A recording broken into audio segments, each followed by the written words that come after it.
hybrid fashion. People are watching in remotely and are able to participate in our meetings. Sometimes we have public hearings that they can participate in. There are none of those this evening. We do, however, have community comment, and some folks may want to contact us remotely, and we'll listen to their concerns that they have. And then we've also got time for folks in our community that have come down to City Hall this evening to be able to voice their thoughts as well and concerns that they might have.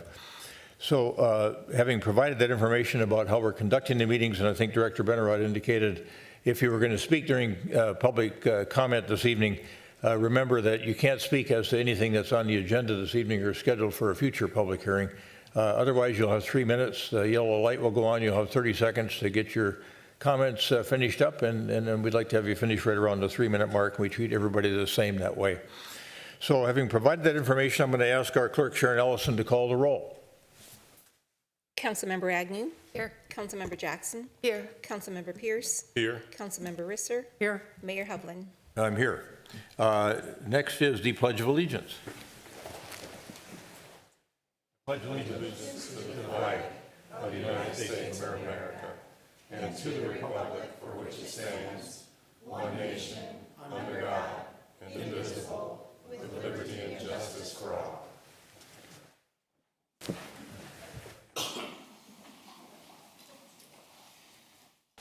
We have a form of agenda that's been published for the benefit of the council and members of our public so they can see what's going to be conducted from a business standpoint at the council meetings. Is there anyone on the council who wishes to amend the agenda in any form or fashion or from a staff standpoint? All right. Hearing nothing, is there a motion to adopt the meeting agenda as published? So moved. Second. We got a motion from Member Agnew, second from Member Pierce to adopt the meeting agenda as published. Any further discussion? All those in favor of adopting the meeting agenda as published, say aye. Aye. Aye. Opposed? Carried. The meeting agenda is adopted. We have a document to work from this evening. Now we are at community comment. We're going to get this phone number up on the screen, and then we're going to invite residents or anybody else that wishes to address the council on a matter of concern to them at this particular point in time. And one of our residents is already ready for Be a Hornet Day on May 8th. He's got his green shirt on. Good evening. Mayor, council members, my name is Ralph Zickert. First, a belated shout out to Member Agnew. She and I both asked Manager Neal to provide the details of how the 2026 general property tax levy, originally projected at 17%, was ultimately lowered to 7.94%. In January of 2026, Member Agnew got an answer and shared it with me. The left-hand portion of this schedule represents what was prepared by staff and shared with Member Agnew. It confirms the $5 million associated with the general levy reduction was not achieved via spending cuts. It confirms the deferral of $1.8 million of capital and equipment spending to future years, the transfer of $1 million to Edina utility bills, and the transfer of $586,000 to Hennepin County, none of which reduces the actual tax burden on the public. So no Mayor, no Member Pierce, no Member Jackson, spending cuts did not account for even half of what you claim. In fact, a generous estimate would be at most $1.3 million. The unfortunate truth is that you all knew this was the case over a year ago, via handouts, emails, and community comment, but you chose not to listen and refused multiple offers to discuss the issue in person. Instead, the council continued to promote the general levy reductions as having been achieved through cuts. For all the above reasons, the 2026 budget was undeniably unsound and unsustainable, and therefore the council deserves a grade not of F, but of F-. And to make matters worse, the council continues to contemplate spending $19 million of our tax dollars to fund a parking garage to serve a yet unbuilt private commercial property. And tonight, the council will vote to spend another $400,000 towards a $20 million pedestrian tunnel under France. So tonight I ask, will the council acknowledge that spending cuts played a minor part in the 2026 budget? And if not, why not? I ask, will the schedule shared with Member Agnew, showing that to be the case, be included with manager comments? And if not, why not? Thank you.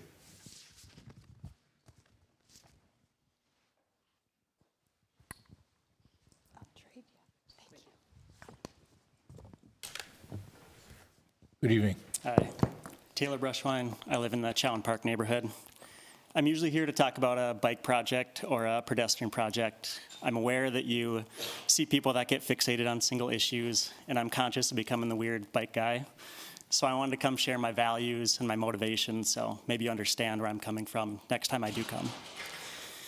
So first of all, I don't think bike lanes are the most important thing in the city. I don't think they're top 5 or 10 or 20 or probably 50.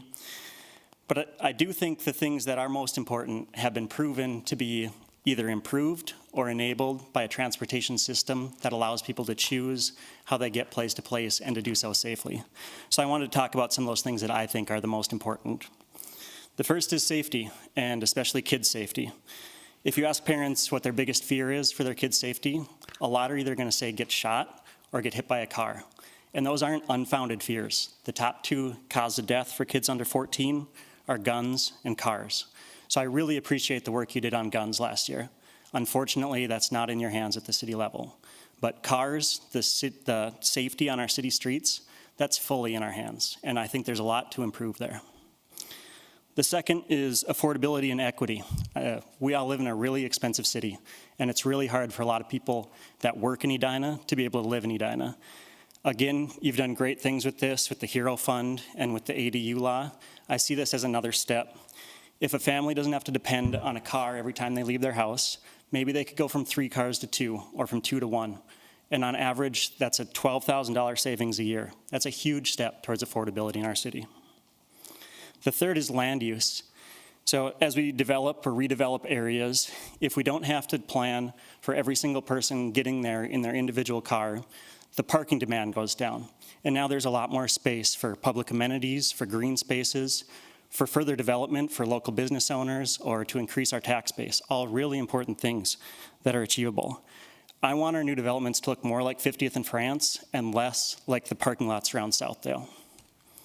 And the final one is sustainability. So last meeting you heard the climate action plan update, and you heard that of the remaining reductions that we need, 60% of it needs to come from the transportation area. So we can't afford to miss a single opportunity in this area. So that's why I'm so excited about all this, is it touches all these really, really important things. And the last thing I'll say is the fixes are easy and the problems have been solved. We don't have to innovate on this at all. We just have to implement it. So I'll be back to passionately advocate for a bike project or a pedestrian project, but it's not because I'm passionate about bikes. It's because I'm passionate about safety, affordability, equity, sustainability, and our land use. Thanks. Thank you for being here.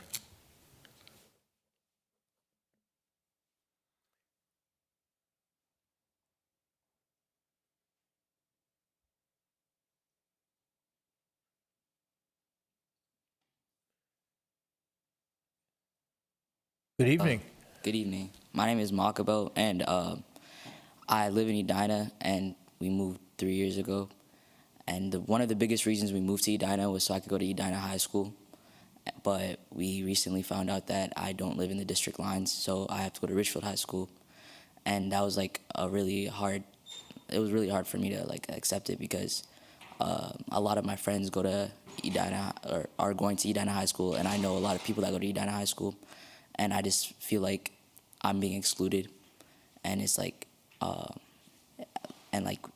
it's like really hard for me to like. It would be hard for me to make friends in high school because it's like, I knew these kids all my life, so it's kind of hard to like leave, and like also like I said, it was one of the biggest reasons why me and my mom moved to Edina. Yes, there's like other high schools, like Richfield is not a bad school, but like I feel like I could go farther if I went to Edina High School. That's what I would like to say. Thank you. Okay, Akabal, thank you for being here. Yeah, we've had other folks that have had this situation too, where they're in Edina, but they're in a different school district because we've got overlapping school districts. Bridgefield on the east and Hopkins covers part of northwest Edina, and sometimes it works out to, what we'd then call open enroll, and sometimes it doesn't. But I'd encourage you to keep talking to you and your mom, keep talking to the school district about how much you'd love to be in the Edina School District with your friends. Yeah, I think it could happen. Yeah, we keep talking to the Edina district. They keep telling us that the wait list is full, and there's not a chance that I could make it to Edina High School this year. And we've had multiple emails, we've set up meetings, but it's still not working. Okay, well, we'll let them know you were here and have a lot of passion around this idea, and your mom, and you came up to speak by yourself, and that's very commendable, and it really shows us how bad you want to be going to school in the town you live in. Yeah, So, thank you. yeah, All right. okay. Thanks for coming in tonight. Anyone else?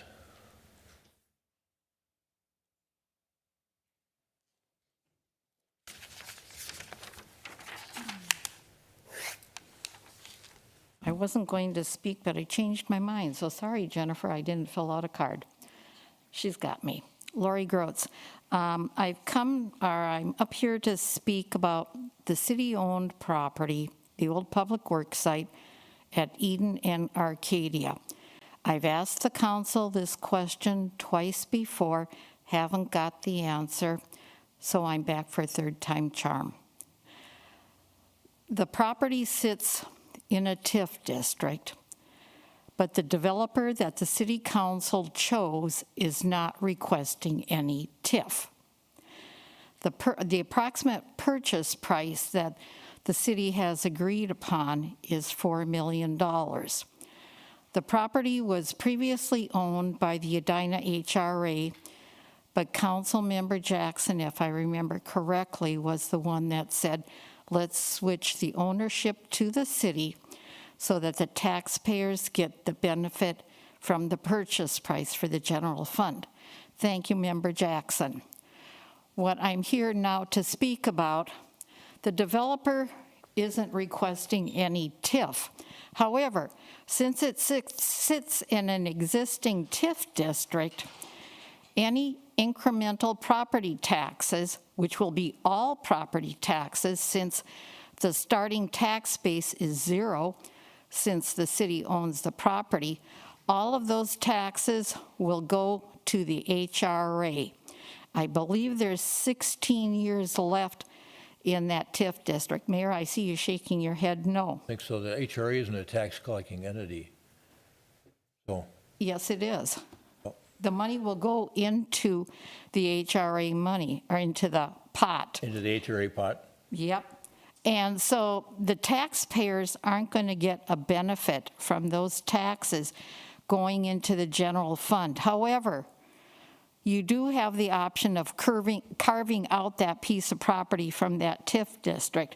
Now, Mayor, I originally spoke to you about this on the Walk with the Mayor in August of 2025.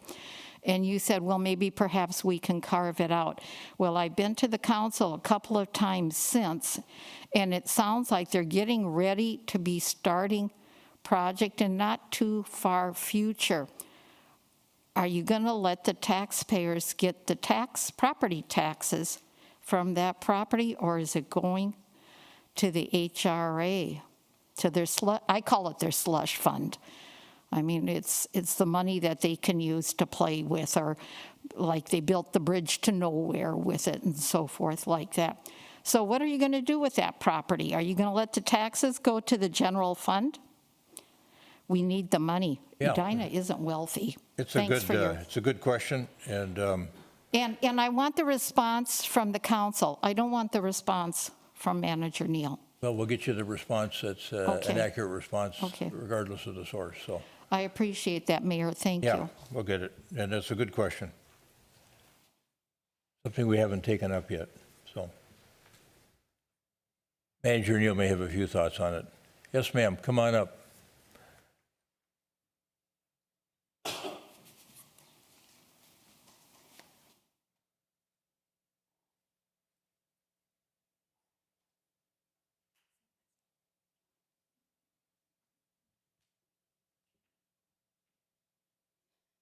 Good evening. My name is Nadia, and I work in the city of Edina, serving students in affordable housing and after-school care programs to provide academic success and support in all aspects of important youth development. Recently, an issue has arisen where I have a family I'm currently working with who lives in the city of Edina, currently trying to transfer to Edina Public Schools for the fall 2026 and spring 2027 school year. The family is currently being told by Edina Public Schools that they are not able to take them and to reside into a different school district due to redistricting policies that are implemented currently. Other districts are also not allowing them to enter because open enrollment isn't an option, so they're redirecting them to Edina Public Schools. My question to the council is, if families' are registered addresses are in Edina, why are they being denied the ability to go to the district where they reside in? Everyone deserves an access to a fair education without restrictions being put into place. And my question for the council is asking you guys to reconsider your redistricting, especially when where the location is just off the cusp of where it was boundaried off of. So I appreciate hearing from you guys and looking forward to connect. Thank you so much. Yeah, sure. I think we can provide an answer for you here shortly when we finish up. Thank you. Okay. Anyone else in the audience wish to address the council on a matter of concern to them? Okay. Anybody online?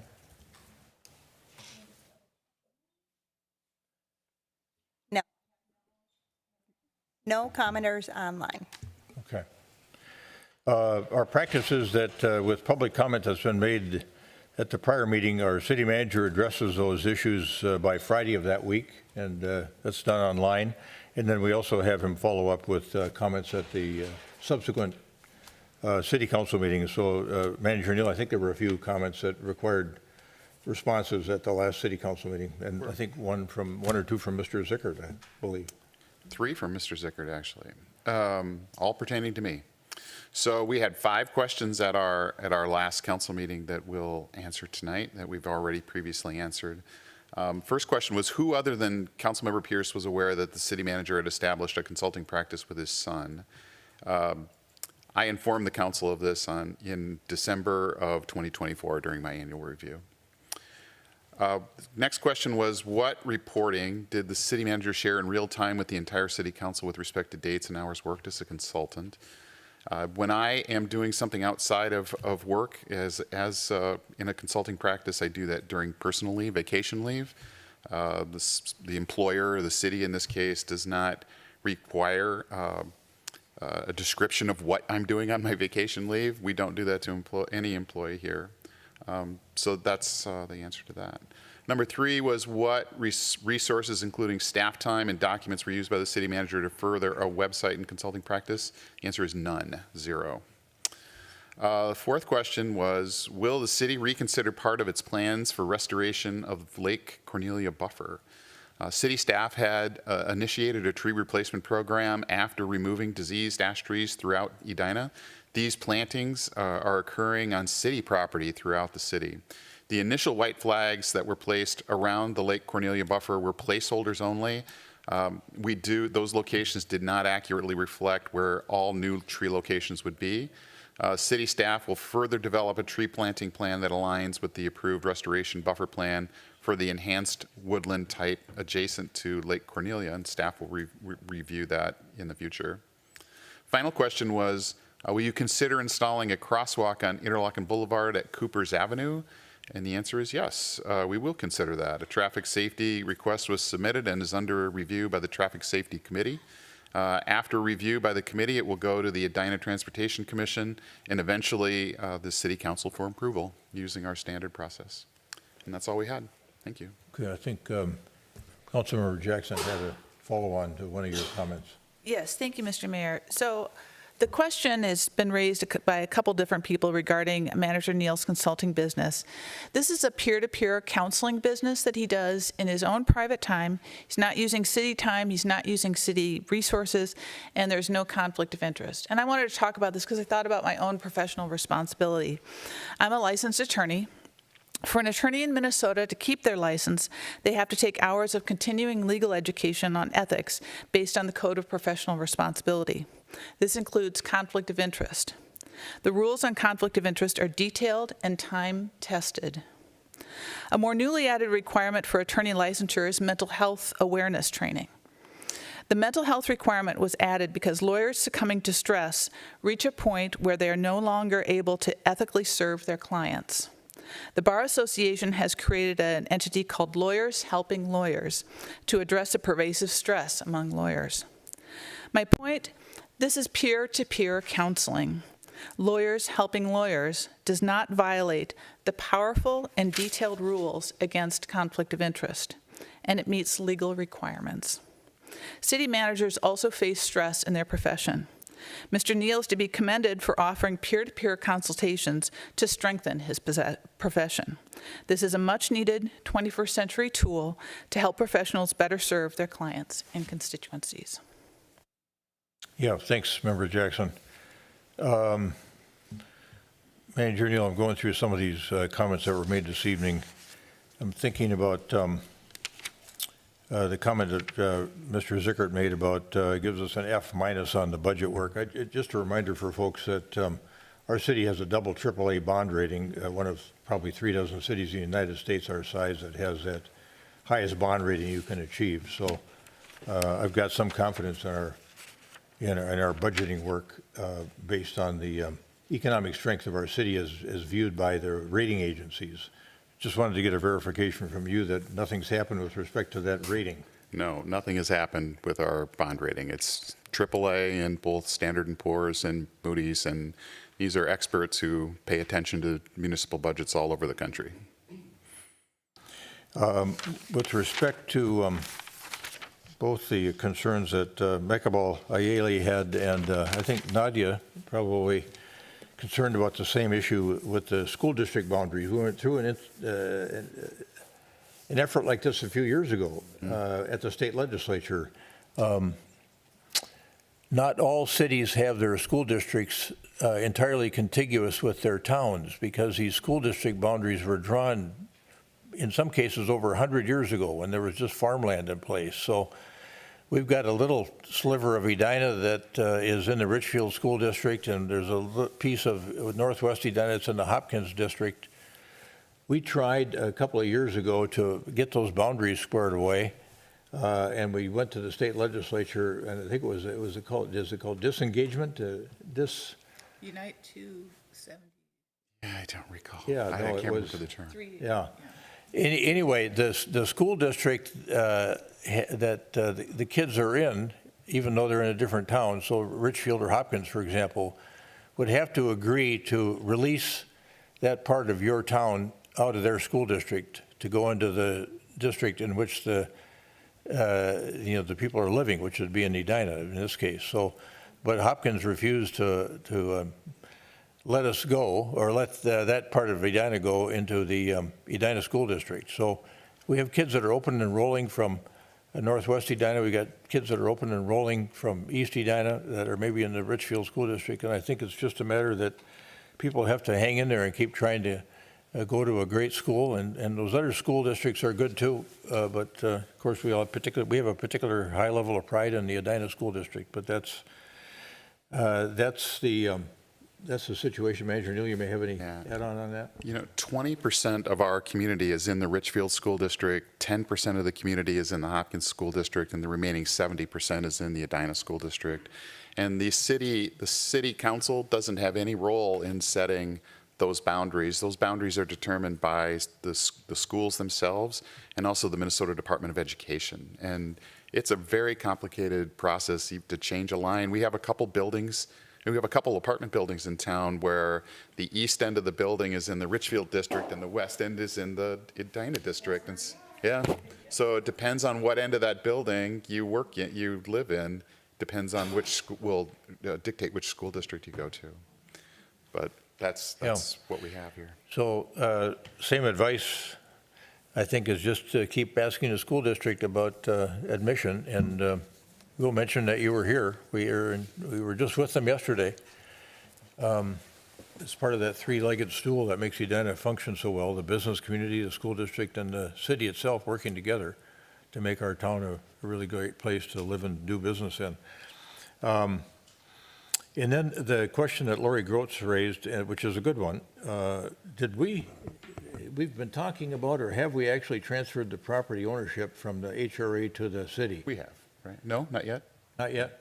Okay. I think that question does take a little time to put together a response. I think our staff will provide you kind of your legal options, and then council will have to decide what happens from there. There's been some discussion, I think at least preliminarily, about us, HRA, which is the city council sitting with a different hat on, the HRA transferring that property to the city. And that would be one of the things we'll have to be considering. That'll solve the issue that way if it doesn't get solved some other way. That cause anybody else to have any comment? Yes, Councilmember Agnew. Thank you. Going back to, I think, the question that we had gotten last week about the Lake Cornelia planting, given that we had, I think, a couple of emails about it and community comment, I would also love to see that plan. Sure.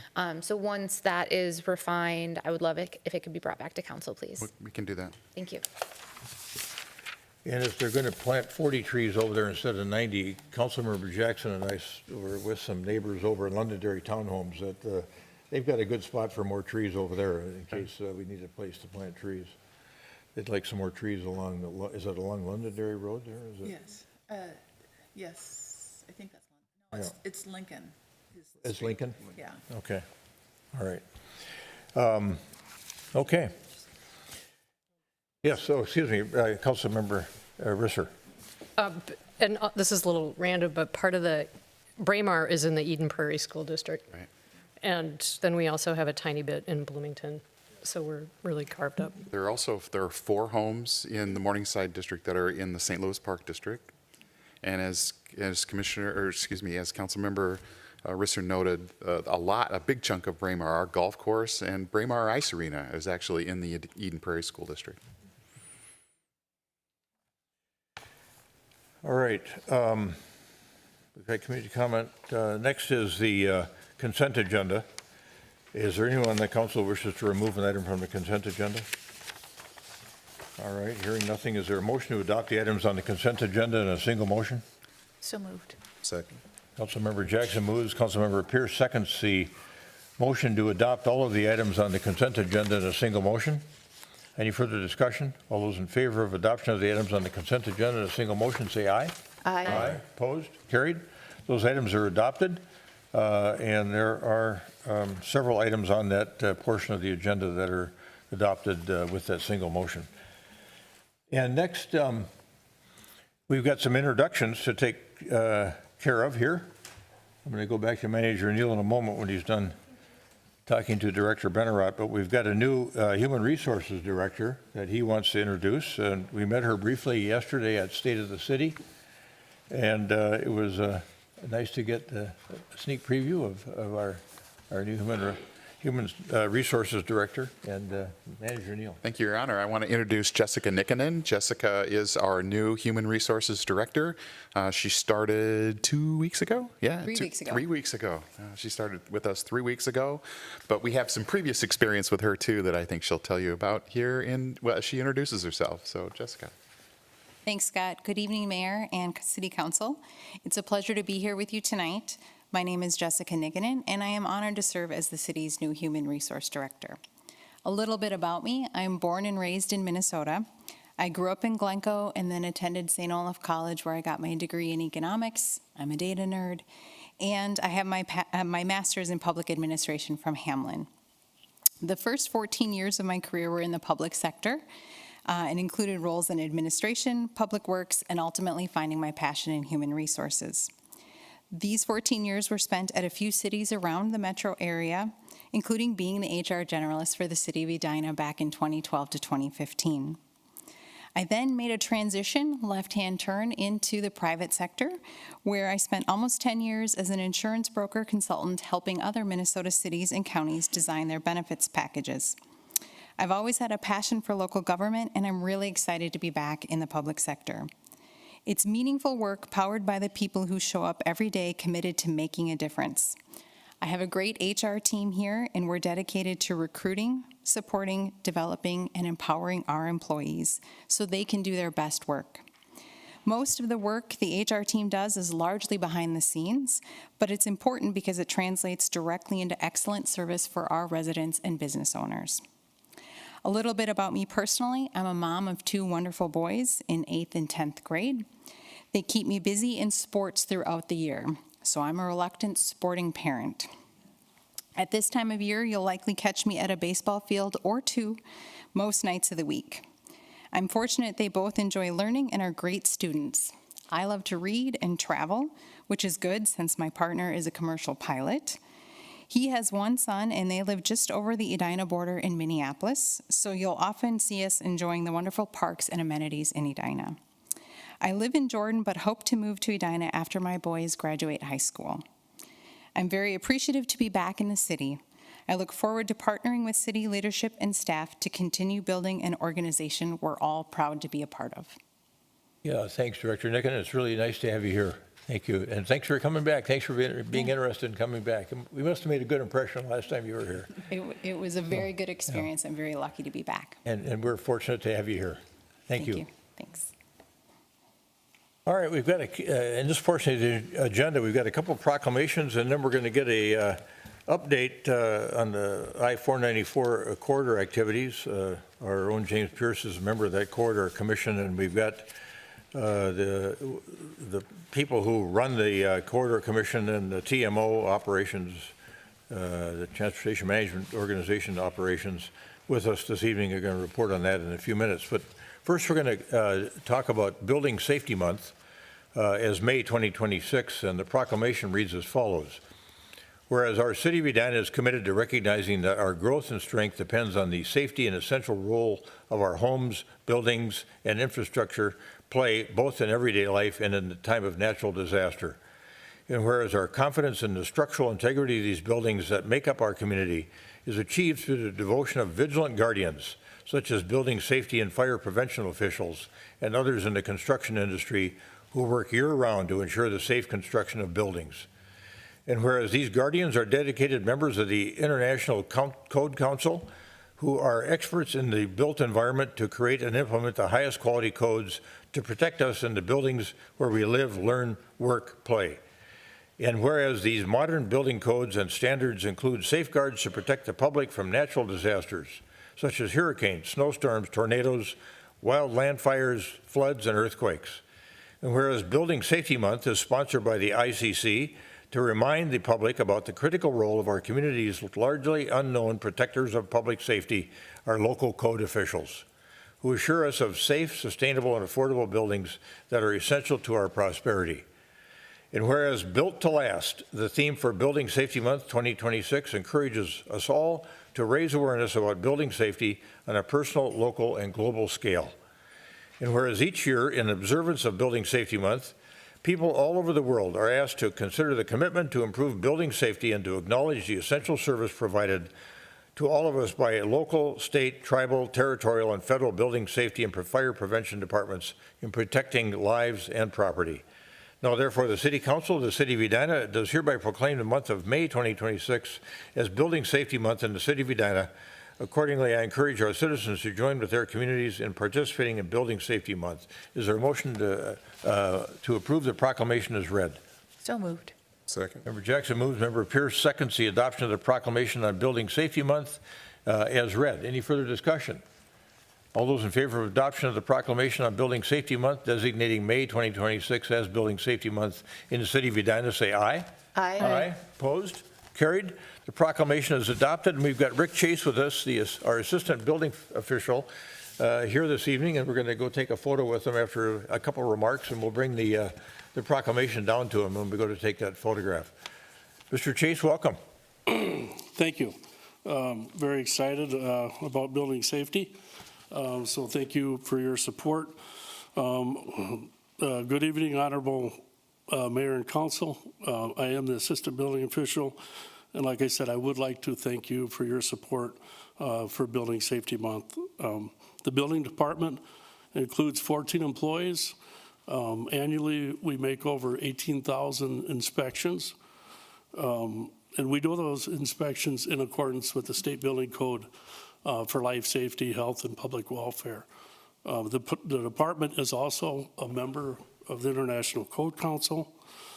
I would also like to thank the building department staff for their dedication in performing the day-to-day work. It's really the people, certainly underneath the assistant building official, that are out engaging our community, providing safe alternate solutions for our community and our residents.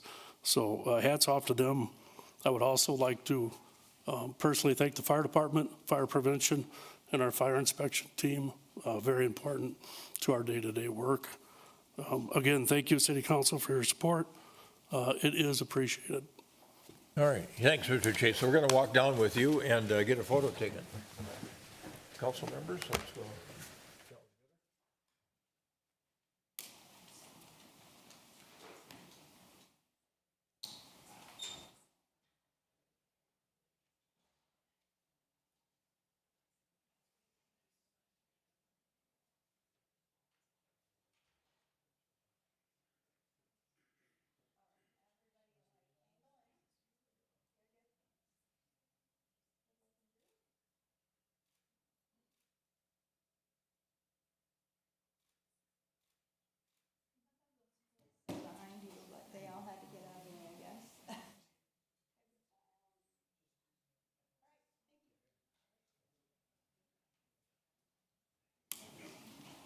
You're welcome.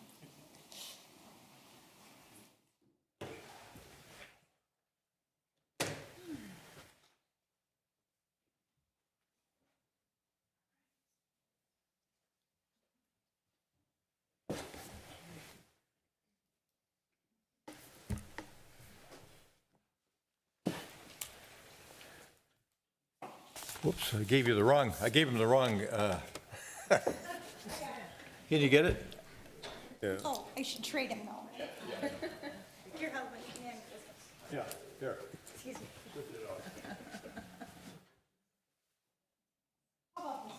Luther's going to wonder why I'm talking about building.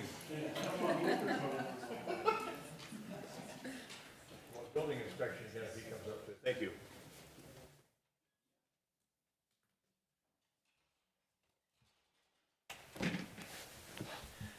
I suppose a guy had to be able to keep two proclamations in order, you know. Yeah, we've got Luther Overholt, our forester, with us this evening, and he has come up with some great ideas for tree planting and preservation of existing tree stock in Edina over the past several years. He works so hard at what he does. And I know some folks are thinking, well, we got to get out and get those dead trees picked up. He's got a different view of that in the parks, and he can talk about that a little bit. But the first thing we're going to do today is talk about Arbor Day, and that's April 24th, 2026, just coming up a few days from now. And every year I'm kind of surprised about this because Arbor Day started in Nebraska.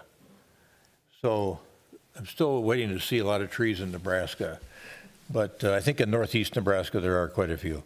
Whereas in 1872, J. Sterling Morton proposed to the Nebraska Board of Agriculture that a special day be set aside for the planting of trees. And whereas this holiday, called Arbor Day, was first observed at the planting of more than 1 million trees in Nebraska. And whereas forest soils prevent flooding and reduce stormwater by capturing and storing rainwater and snowmelt, which is then slowly released to our lakes, streams, and groundwater. And whereas trees and forests improve our physical health by cleaning the air, reducing exposure to the sun's UV rays, and decreasing temperatures during the summertime.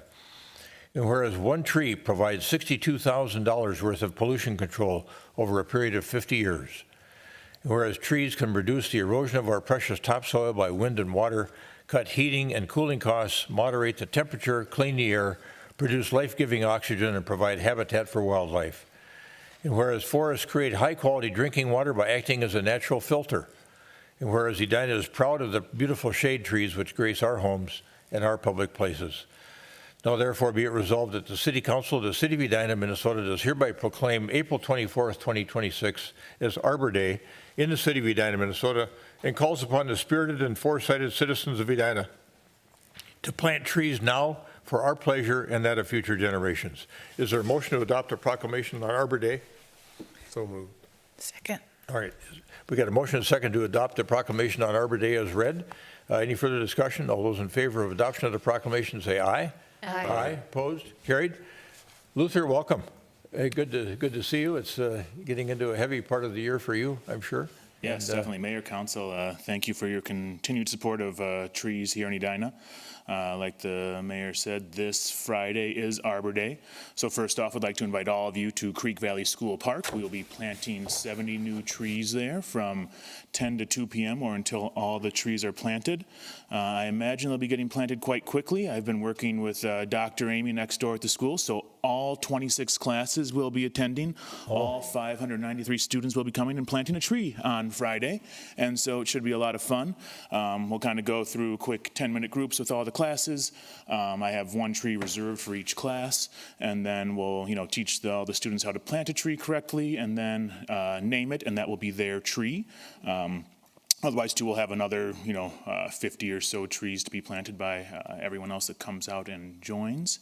And so, yeah, definitely looking forward to that, kind of like Christmas for me, so something that I look forward to every year. All right, and you had a tree sale recently? Is there any- So the tree sale sold out. There were a couple trees hanging in there till the end, but that was 250 trees, over 15 different varietals of tree. Those will be available for pickup Mother's Day weekend, that Friday, Saturday over at the Golf Dome. And so everyone who's ordered their tree, they should have gotten an email with the, kind of a reminder. And then too, the week before, we'll send out another email just to remind everyone. And then we'll be having another tree sale in the fall, another 250 trees in the fall available again for our fall tree sale as well. Can you, hate to put you on the spot, but can you remember the trees that are still available, the species? The Kentucky coffee tree was the only one that was left in there, but they are all sold out now. Okay. But that was the one. There were a couple in there, but yeah, definitely was getting lots of calls at the end, and then too, it's kind of confused. People are like, "Where are all the trees?" I'm like, "There's only one. Just that one. That's the only one left." And so they did go, but it's a great shade tree. We'll be planting some on Friday. So. Okay, good. Well, let's go down and take a photo with Luther on Arbor Day, for Arbor Day.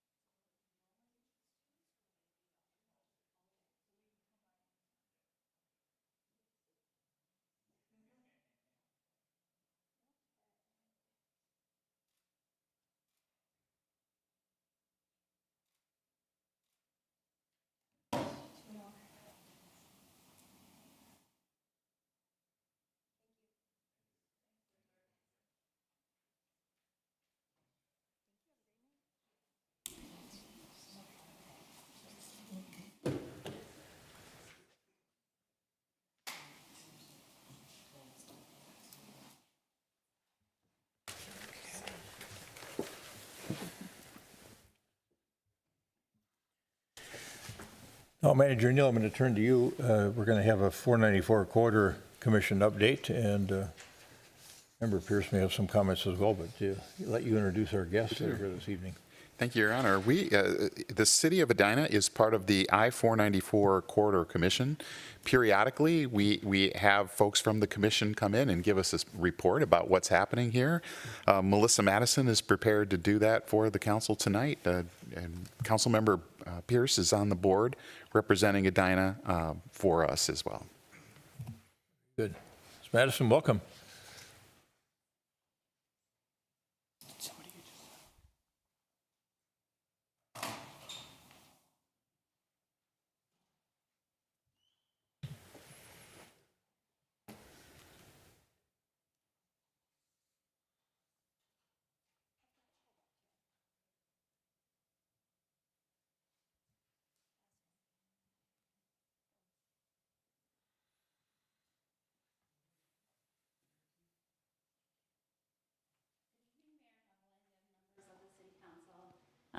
Manager Neal.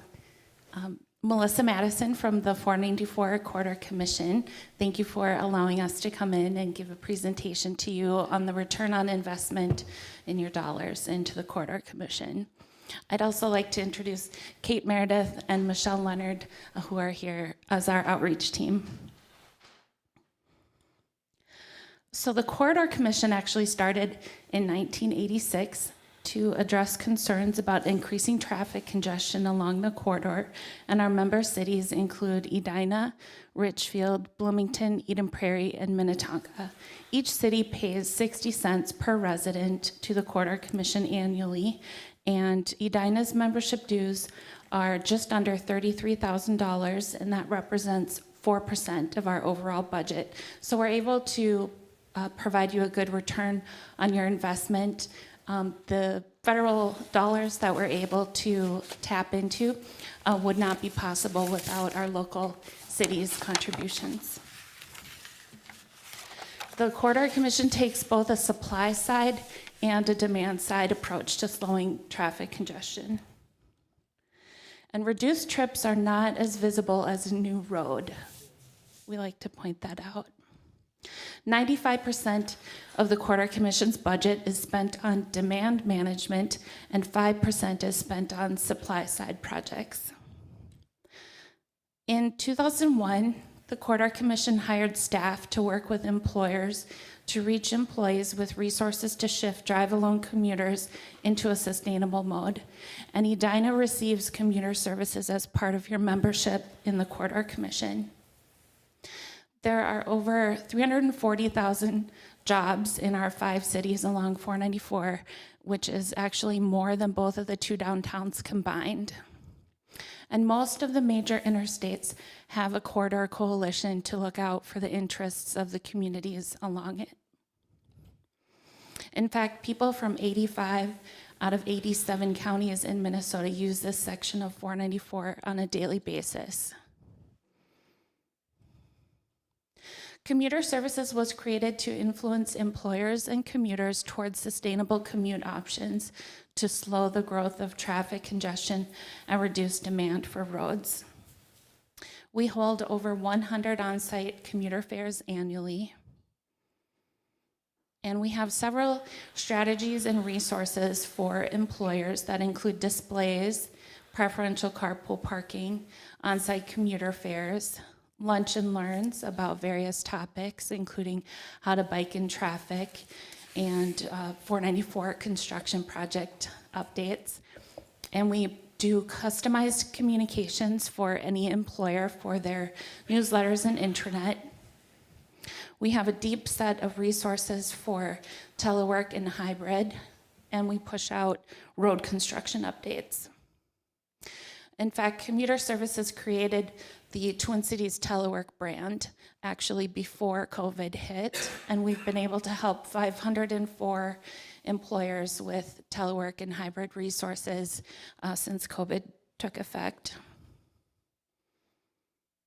And employers have requested from us guidance on how to create connection on a hybrid team, effective communication tips, ergonomic and home office safety recommendations, and help with lack of consistent company policies between departments. So we've been able to meet each of these requests from employers. And this slide shows a representative list of employer business, Edina businesses that we work with.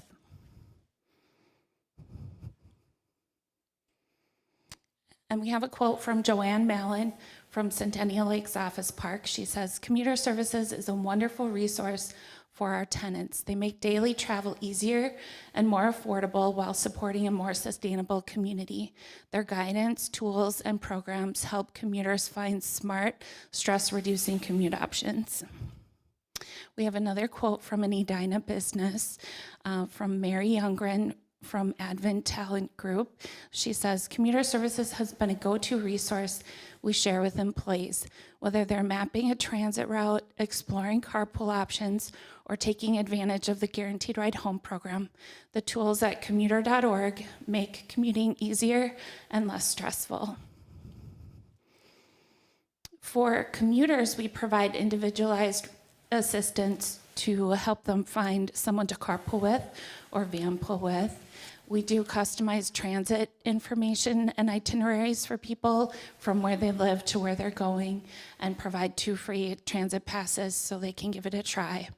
We have a deep set of bike commuting resources, and we tell everyone that we assist about the Guaranteed Ride Home program. As mentioned, we have a deep library of telework and hybrid resources, and our resources are available in multiple languages.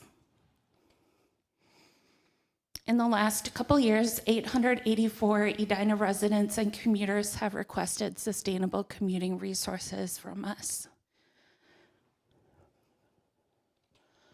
After we assist people with customized commute resources, we do a survey to determine mode shift, and 91% of the drive alone commuters report that they tried the mode that we helped them with.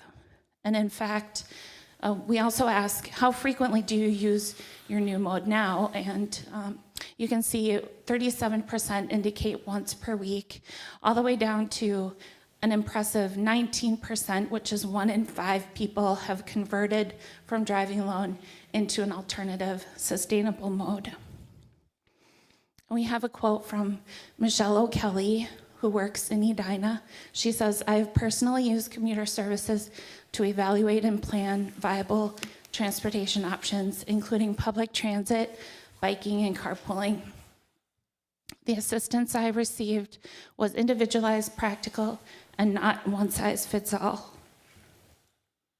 And we have a quote also from Will Madry from BI Worldwide. He says, "I love incorporating biking into my commute. Having time outside and starting the day with exercise is amazing. I bike to lower my carbon emissions and cut pollution as much as I can. It makes me feel way more productive when I haven't had to navigate a snarl of traffic to get to Edina."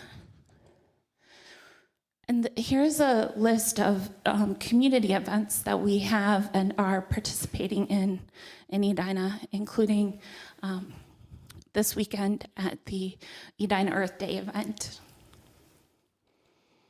We're working with your joint community police partnership at 44 Flats and the Sound on 76th, as well as Metro South Adult Basic Education, and more events are planned. We work with 28 Edina multi-unit residential properties, and here is a list. We had to snake the lower number around toward the bottom of the slide. We hosted a Metro E-Line webinar for Edina residents, employers, and commuters, which was watched by 192 people. The webinar is available to watch anytime on our YouTube channel, and there is the YouTube channel URL.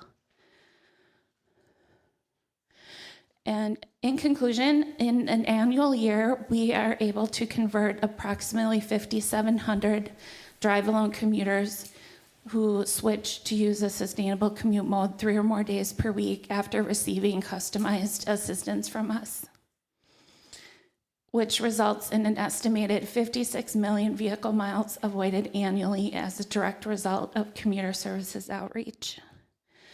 And 56 million vehicle miles avoided is approximately 23,000 metric tons of CO2 emissions saved.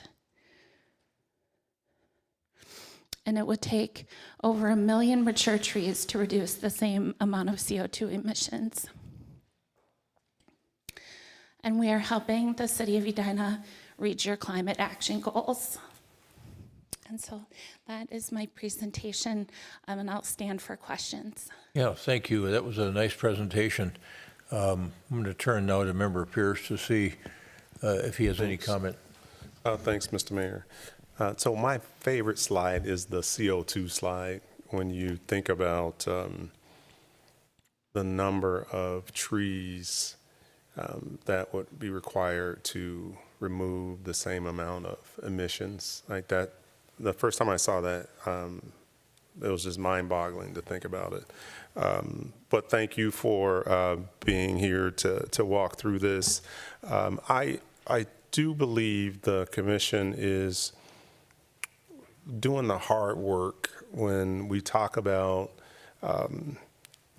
helping residents understand how they need to change.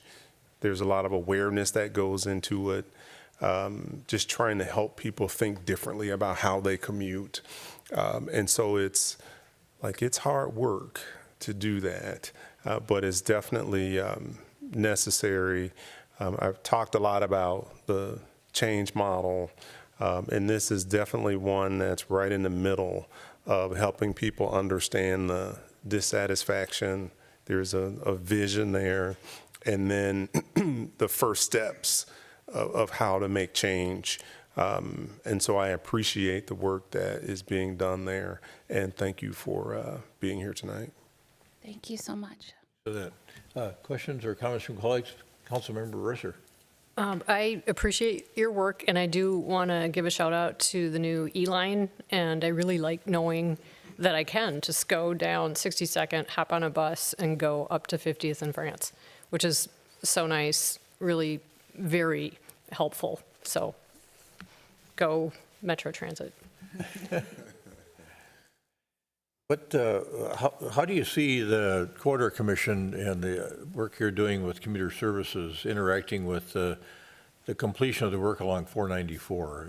Is it going to be compatible? Are you going to be able to drive more business as a result of the change in the freeway configuration? Well, I think Mayor Hovland, the work to try to reduce traffic congestion is going to be ever ongoing. And so we're actually talking about trying to make improvements to Highway 62 as well, because that is a reliever to 494. But we've built relationships with over 1,200 employers along 494, and so we'll continue to work with them to establish and also expand their commuting programs, and we'll continue to work to try to reach all of the employees at those locations to give them options for their commute. During the years that I was on the Corridor Coalition Committee, I think we had data that showed that 35W 494 was the busiest intersection in the state of Minnesota. Does that continue to be true? Yes, Mayor. Okay, all right. And there should be some relief coming with the way they reconfigured 494 in terms of traffic flow. But you may have some comment on that too. You've been involved with that. No, I was just commenting that it is nice. But we definitely have talked a lot about that project. And it is neat that there are multiple cities that are a part of it that all utilize these resources differently. And so it's beneficial to hear the different perspectives. Good. Well, I always appreciate your annual update, and it's your organization. The organization's done some great work over the years. Anyone else have anything? Okay, good. Thank you, Thanks Mayor. for being here. Thank you, Councilman. Yeah, I really appreciate you coming in every year. And staff, Kate, thank you. Yep, and you as well.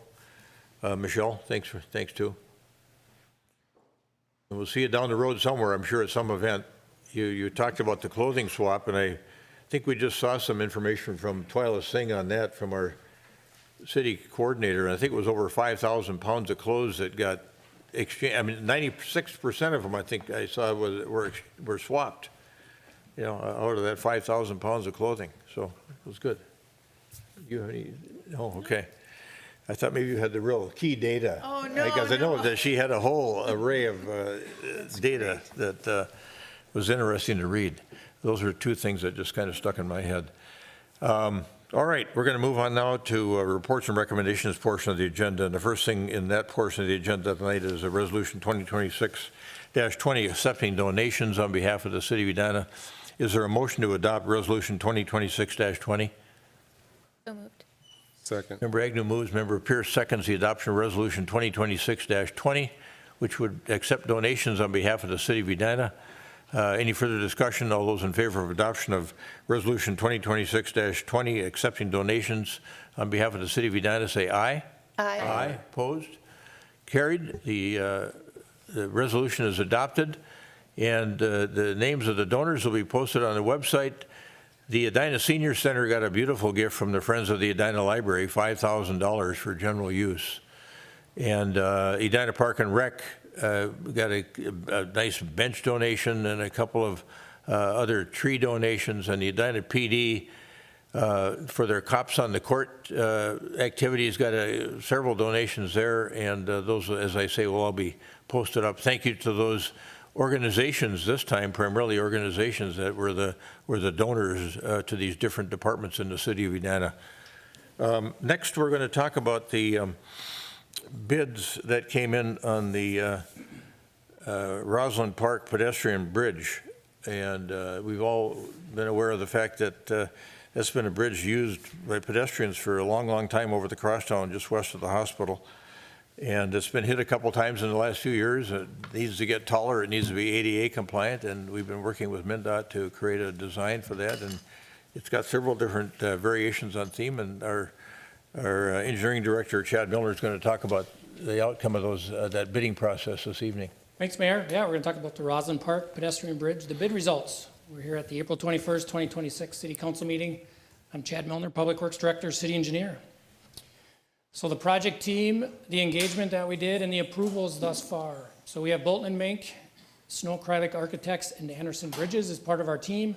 We have representatives from Bolton and Mink and Snow Krylik with us this evening online. So I know Snow Krylik will want to say a few comments at the end of the presentation, so we'll get them to provide some comments. This is the 13th public meeting that we've discussed this project at. So just giving you an idea, those meetings started in April of 2023. And the MnDOT Bridge Office and all the MnDOT user groups have approved the project, approved the plans, and it did an ADA review. So the plans were signed, sealed, and the bids were received. We knew the budgets from our previous reviews of the estimated cost, the engineer's estimate, that there'd be some challenges with the budget. So we provided 2 construction completion dates. Schedule 1 was set for a completion date of December 1st, 2026. Schedule 2 was June 1st, 2027. We wanted to see if there was a difference in the bids received, and there was quite a large difference in the bids. $1.1 million less for extending that time frame 6 months. So all the project costs that I'm going to share with you are based on that Schedule 2 completion date of June 1st, 2027. I'm recommending that just with that huge difference in the cost. We also provided the bidders with some cladding options or no cladding. So there was 3 options. There was do the project with no architectural cladding, and I'll show you some renderings of those. Partial cladding, which would be just clad the bridge only and not the on and off ramps, the ADA ramps. And then the full cladding package was the bridge and the ramps with the cladding options. So I'll show some renderings. This is a no cladding option of both the bridge and the ramps. You're looking to the northeast, hovering over Roslyn Park. You can see the bridge and the ramps with no cladding. Your standard railings, you can see the steel truss bridge expanding over Highway 62 and the frontage road, and there's a few people on the ramps and the bridge utilizing that facility. So this is the no cladding option. The second rendering is a partial cladding, the bridge only. So you can see those architectural slats that are attached to that same rendering, the same steel truss. It now goes across the bridge, and when it leaves the actual bridge steel truss structure, it starts to fade into the railings on the ADA ramps that provide access to the bridge. And then the third rendering is the full cladding with both the bridge and the on-ramps with that architectural cladding on both the north and the south side. Again, it's that same hovering above the park looking to the northeast with the steel truss bridge over the highway, but full cladding on both the bridge and the ramps with some trees shown and some people using the facility.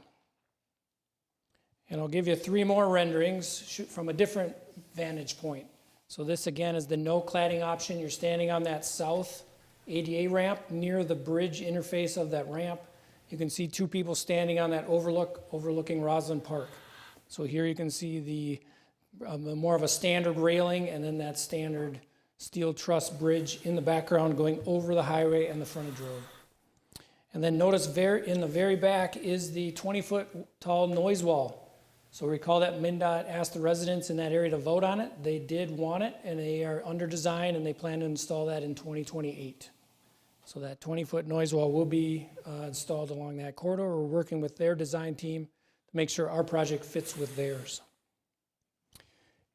Next rendering is the partial cladding, so only the bridge. So you're standing at that same point between kind of that south ADA ramp coming up to the bridge. There's people at the overlook, and you can see that cladding start to transition from full cladding at the bridge to much wider cladding, and then eventually it's going into those railings down the ADA ramps on both sides. And then the third rendering, you're again at that same vantage point, roughly where the ramps and the bridge interface, two people on the overlook. And here it's full cladding. So the bridge and the on and off ramps have cladding all the way down to the base of the ramps. So the bid results and funding. So I took the bid results and added all the indirect costs, the truss that we previously purchased with Anderson Bridges, all the engineering, all the soils, all the testing of the materials on the existing bridge to make sure what we have to do with that bridge when we tear it down, and added it all together to the low bid from that June 1st, 2027 schedule. So the low bidder with all those costs, with no cladding on any of the structure, is at $7.6 million. If we clad only the bridge, so the partial cladding, we're at $8 million. And if we do the full cladding, the bridge and the ramps, that would be another additional $400,000 with a total project cost of $8.4 million for the full cladding. Recall we secured $6.2 million from MnDOT in a couple of forms.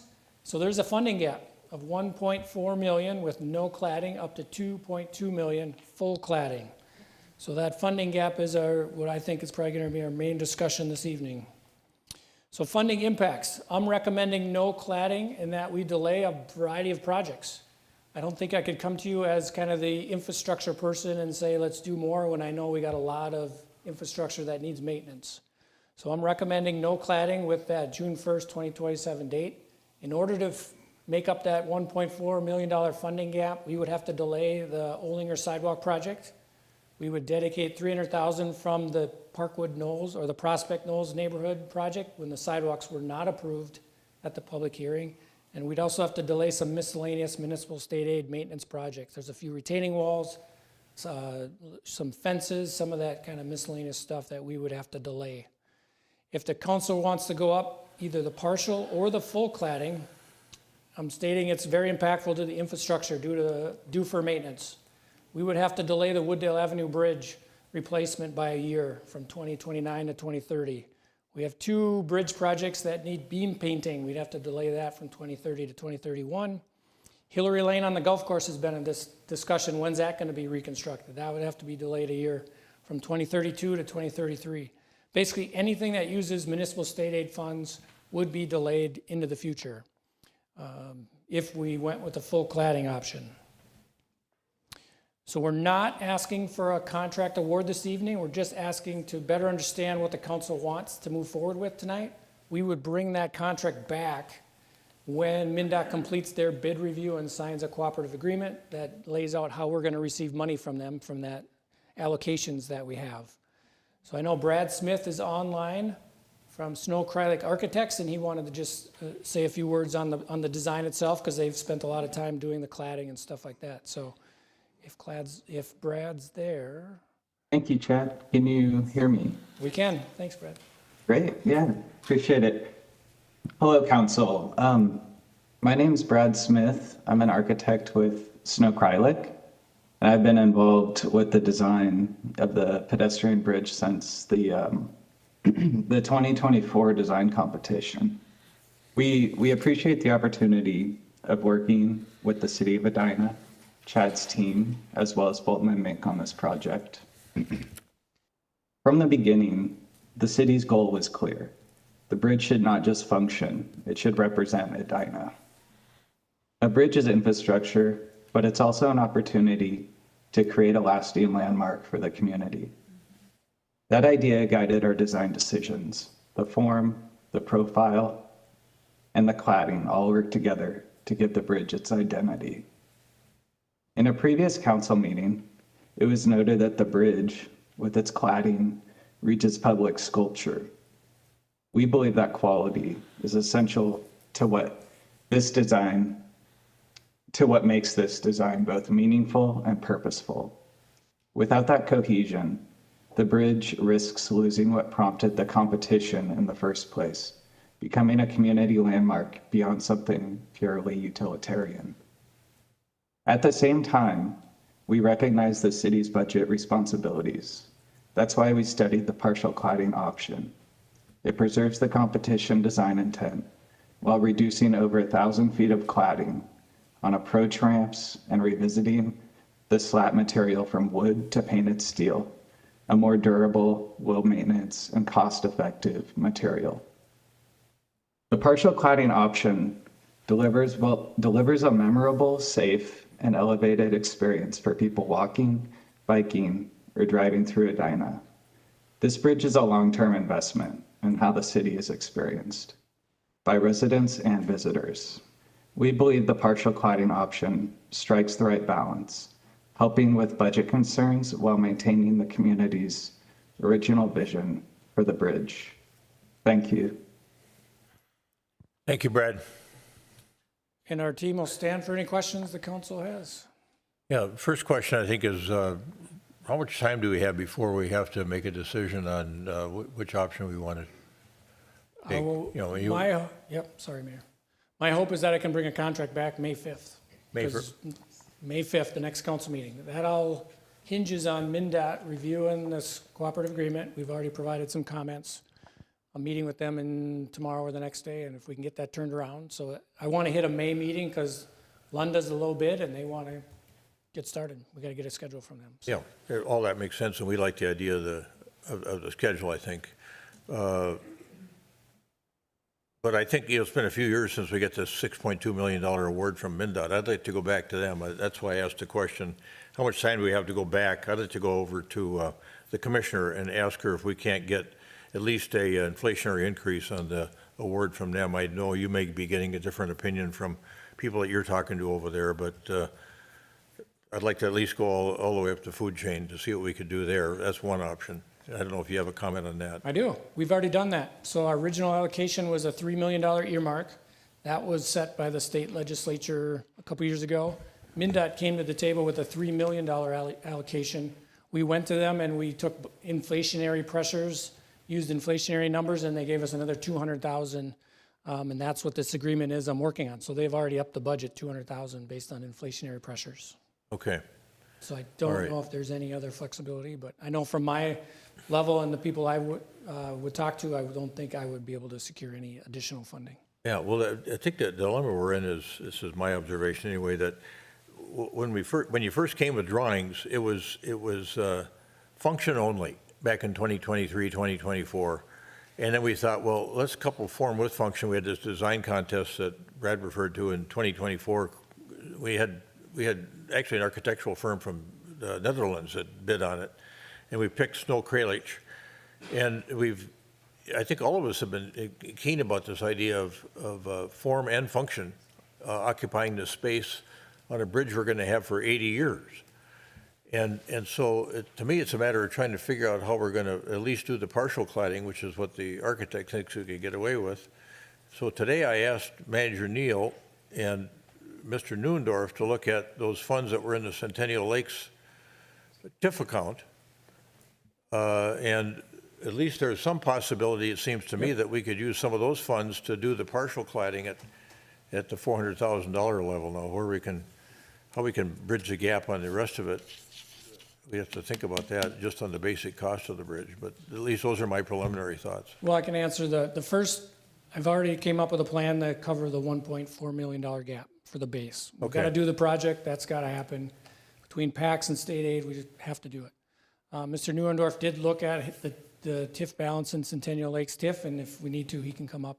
But there is a balance in there of $300,000. Well, first, take a step back. First, the council directed staff to allocate $1.5 million of those dollars to the interchange project. So that is basically taking that account down to a pretty small number at this point, but there is $300,000 and potentially up to $400,000 available. So it'd be really close to covering the partial cladding option that you just mentioned. Okay, thanks for that. I didn't mean to monopolize the conversation, but I'm sure other people have thoughts as well. Councilmember Risser and then Councilmember Jackson. Okay, thank you. And could you go to the image that shows full cladding of the bridge? And yeah. I agree with staff on this one and think it would be best to proceed without the cladding for financial reasons, but also because I am concerned with the cladding. As you're going up and you're moving, there are spaces where just the alignment of the cladding makes it less transparent and it's harder to see. And here, as you're coming up the ramp, you know, it's like if you walk by a fence that has openings as you're moving toward it, at some point it will look solid even though it's not, just because of the way it aligns. And I'm thinking of all of the different users, you know, from short little 4-year-olds. And so a visibility, I have a safety visibility concern, and I was wondering if that is anything that your department has considered. I think I'll ask Brad to answer that question. They've been looking at all those kind of things as this design has been morphing. So Brad, if you want to answer that one. Sure. Yeah. So I think there's a balance between the visual transparency, safety concerns, and we have looked into this. And I think that one thing to note is we are looking at still imagery, and so I think your experience on the bridge changes a lot when you're moving, and you know, by the turn of a head, you could change from sort of a opaque to a transparency. I think we've also looked at the cladding or the slats themselves and tried to reduce that. And so that profile is a lot, there's a lot more transparency through it. We did a but lot again, of, I think that, yep. Go ahead. Sorry, Brad. We did a lot of work on the spacing of the slats, but also the thickness of the slats to make sure that you could see through the cladding. Could we go back to that image again? Because I have other concerns. Okay, it looks like the cladding angles out, and so there's a space between the fencing and the cladding. Correct. There's an Okay. angle that was part of the architectural renderings that were presented, and that's what the council approved. Okay, so I'm thinking you could end up with stuff getting caught between those spaces. We've had that same discussion. Okay. The other concern that I have is about function. And I know this bridge is a meeting place. It is very much a community place. It is a place where people go up with their signs. And looking at the cladding, I don't see how this bridge can function that way as a bridge, you know, where people protest different things and come together for that. That was never a goal that the council as a group submitted to me for consideration. Right, and this moved ahead. It's a very iterative process, and I think, you know, just thinking about the function of the bridge, and it really does have that community aspect to it, and so I do regret that didn't come up, but again, you know, just hearing members of the community do really enjoy. Some of them do not like that aspect of the bridge. I do know that, Okay, and I was have gonna heard say, from them. 'cause we know there's others yes, that there live are. there. It's a Okay. split decision, but and I have heard people say, "Oh, just go to the bridge along France," but that's a very different space. It's not a pedestrian bridge. It's a automobile bridge, and so you can't really have that safety. So I do want to just clearly state I am for the no cladding option. Thank you. Councilmember Jackson. So I'm also fine with the no cladding. I want to say that with or without the cladding, this is so much more beautiful than if we hadn't gone through this process. And I want to, even the bare bones of this bridge is beautiful. I know the neighborhood wants more privacy with the cladding, but I'm perfectly happy the way without the cladding, so. Councilmember Pierce. Thanks, Mr. Mayor. So a couple of things. You showed the cladding, full cladding on the bridge. What about cladding on just the ramps? Was that looked at at all, or? We really thought the bridge was the focal point of the project. So it was bridge or not for the cladding. That was always the Okay, takeaway. and so what I'm getting at is safety kind of versus hearing from the residents. Like we had an email that said kind of the line of sights from the bridge you could see into properties. And so I haven't validated the sight lines, but the thought of if that was from the ramps, that's kind of the assumption I was getting, that wasn't from crossing the bridge, it was coming down the ramp. And what if you did cladding there? I understand that we do have the sound wall there that should provide some privacy. And so that was more the question. Would the cladding, if it's on the ramp side, provide any additional privacy? So there's two properties on the north side, and this view is probably the best, and I can go show it. So this is the no cladding option. Can you bring it back up? Oh. We're looking at you. There we go. Thank you. So there's two properties. If I can get a cursor. So right off this end, we put stakes and property lines, and we met with the owner that lives right behind the wall there. And we actually did elevations and locations and said, okay, this is where it is before MnDOT builds the noise wall. And then we showed them what it is now, add 20 feet to that. So there'll be nobody. So this should be fine. Nobody will be able to see over that noise wall. It's like 13 feet above the normal height person. Okay. So when that noise wall gets built, and I've actually asked MnDOT if they would let us put in just that little piece to block that one property because it's looking right in the window right at that location. So MnDOT's still seeing if they could do that yet, and they would pay for it. Okay. But we could do it. It'd be easier for us to install at this point. The other location is right at the end of the bridge, which is there today. People can look down on that one property next to the trail. There'll be an opening in the noise wall. You can't quite see it on this rendering, but there's going to be an opening there. I don't think the slats are going to change that at all. You'll be able to look through a 1.5 foot space, and if you want to look out that spot, you're going to look right out that spot. The ramps themselves, the cladding isn't very tall. You're going to see right over it. It's standard railing height going up and down those ramps. Perfect. Thank you for that. I appreciated the slide where you covered the gap by adjusting some of the capital spend. And I appreciated that you had dates in there.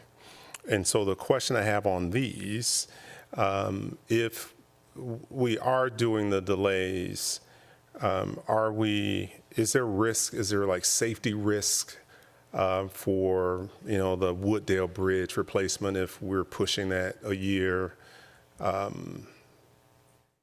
Those types of concerns or questions. For the full cladding option? Yeah. I just want to understand the thinking behind the delay option. Yep, for great the full. questions. Yeah. So the Wooddale Avenue Bridge, we inspect that because it's at a certain level now every year. So Ryan Evans is actually on the call. He does the inspections. We already have it limited for weight. We do not think it's going to collapse tomorrow or cave in this time frame. We still think it's going to be fairly safe, but if it ever gets to a point and we're not ready to build it, we're just going to close it. And then now we lose that access point. So we've already been looking at that historic bridge for about 5 years to get through all the historical things. So could we delay it a year? Yes. Do I want to? Not really. Those railings are starting to be worse and worse all the time. Yeah. So I just raised that more for a broader point. I appreciate understanding what the trade-off is if we were to make that decision, as opposed to if we were coming in with the gap, making a decision on that, but not really understanding at this point what the risk is and how you're going to close those gaps. And so I just appreciate the fact that you did that work and you brought this in and are able to have that conversation of what the risk is to the community if we were to delay. So I appreciate that. And then the last one, just for the cladding in general, you answered the concern on the visibility of the residents. This question is more, and I think we've answered this. I think the cladding from the beginning was more aesthetics and not functional. And so I do think it is incumbent on us, maybe not with each and every decision we take, but I mean, it's not free money. And so really trying to make a sound decision on is it worth the extra dollars. If you had said to me, no, James, the cladding is functional, it provides some functional, whether it's, I don't know, safety or what have you, then I might feel slightly different about it. But if it's aesthetics, and then given where we are, I think this design, actually without the cladding, I think it's a beautiful bridge. And then the way that we were able to address the ADA with the ramps, I felt like I'd be fine without the cladding as well. So, thank you. Member Agnew. Thank you. As someone who uses the existing bridge weekly, I will say I have felt the absence of the trees. It's a very, very stark difference. They cut them down a couple of weeks ago now. But I never noticed over the last couple of weeks the line of sight into the homes over there. So just like an interesting call out of, as someone who uses this, that isn't something that I experienced. But I do recall when we were going through the RFP or the contest to bring forward proposals, we were paying attention a lot to the aesthetics of what would this mean. And we knew that this is one of those kind of main focal points, a gateway into the community. And so for that reason, I'm hesitant to go fully no cladding. I think that the partial cladding on the bridge is a good middle ground compromise. So that's where I would lean, but either way, I'm excited that we're moving forward on this and starting things pretty quickly. So I think that that's really important, is that we're able to keep moving forward. Thank you. Member Agnew, just maybe a couple comments. The reason you're not experienced looking into the home yet is because that ramp on the north side isn't 50 yards to the east, where you're going to be right at that one home right there. So that's one reason. And then the mayor had this idea of the Centennial Lakes TIF earlier today that, you know, I already had that 1.4 covered. The partial cladding could be covered with Centennial Lakes TIF, where it wouldn't impact these projects that I had listed. So that's still, I want to make sure all the council members understand that. That wouldn't impact those projects like I had listed. Yeah, so would or would not? Would not. Would not. Because we'd have a separate funding source. But then it would basically tap that fund out.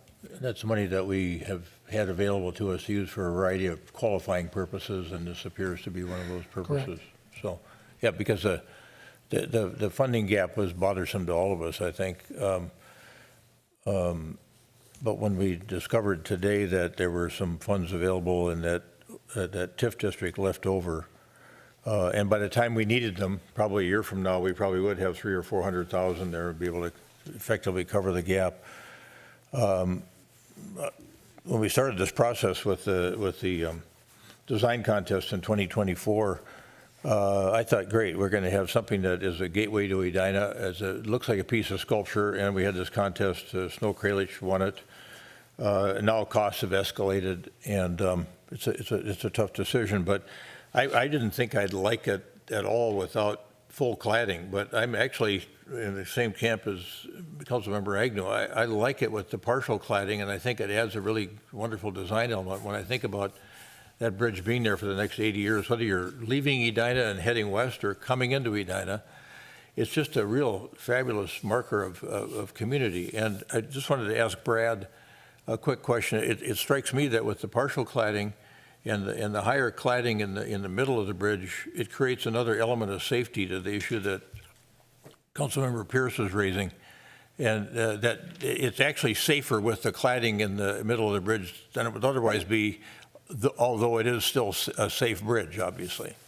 It is safer. I would say mostly the feeling that you have when you're going across a highway you feel safer and more contained when you have the cladding on there. Yeah. Well, that's kind of the sense what I had, because when you go over it now, you feel that openness when you're in the middle and the cars are going by 50, 60, 70 miles an hour. I could see where you'd feel safer going across with the cladding. Well, I like the partial cladding idea. I think it's worth the investment. I think we've got a source of funds that when we would need them, we'd have them, and we wouldn't have to. It would mean we wouldn't use them for something else, but they're sitting there and available, and not disruptive to the taxpayers of Edina at all. So I'm in favor of the partial cladding mode, and I don't know where that puts us. We got two that are comfortable with the way it looks with the basic model. Two of us that like the partial cladding, Member Pierce is kind of got to make his mind up, I guess. Mr. Mayor, What you want to leave? I'm going to help Member Pierce out. I love his comment about feeling more safe, because I have terrible vertigo. I don't like to go on those bridges. So I think if we use that Centennial Lake funds, if it covers the gap, it doesn't impact any other street reconstruction projects, that I'm fine with the partial cladding then. Yeah, I am too. If we have the source of funds, and you said it would not impact the other projects. Yep. So, yeah. Okay, appreciate that discussion. Thank you. Okay. We'll bring a contract back after we get those MnDOT signatures. And thanks for Brad and Mary and Ryan who are online for joining us. Yeah, thanks for that. Thanks, everyone. Thank you, Council.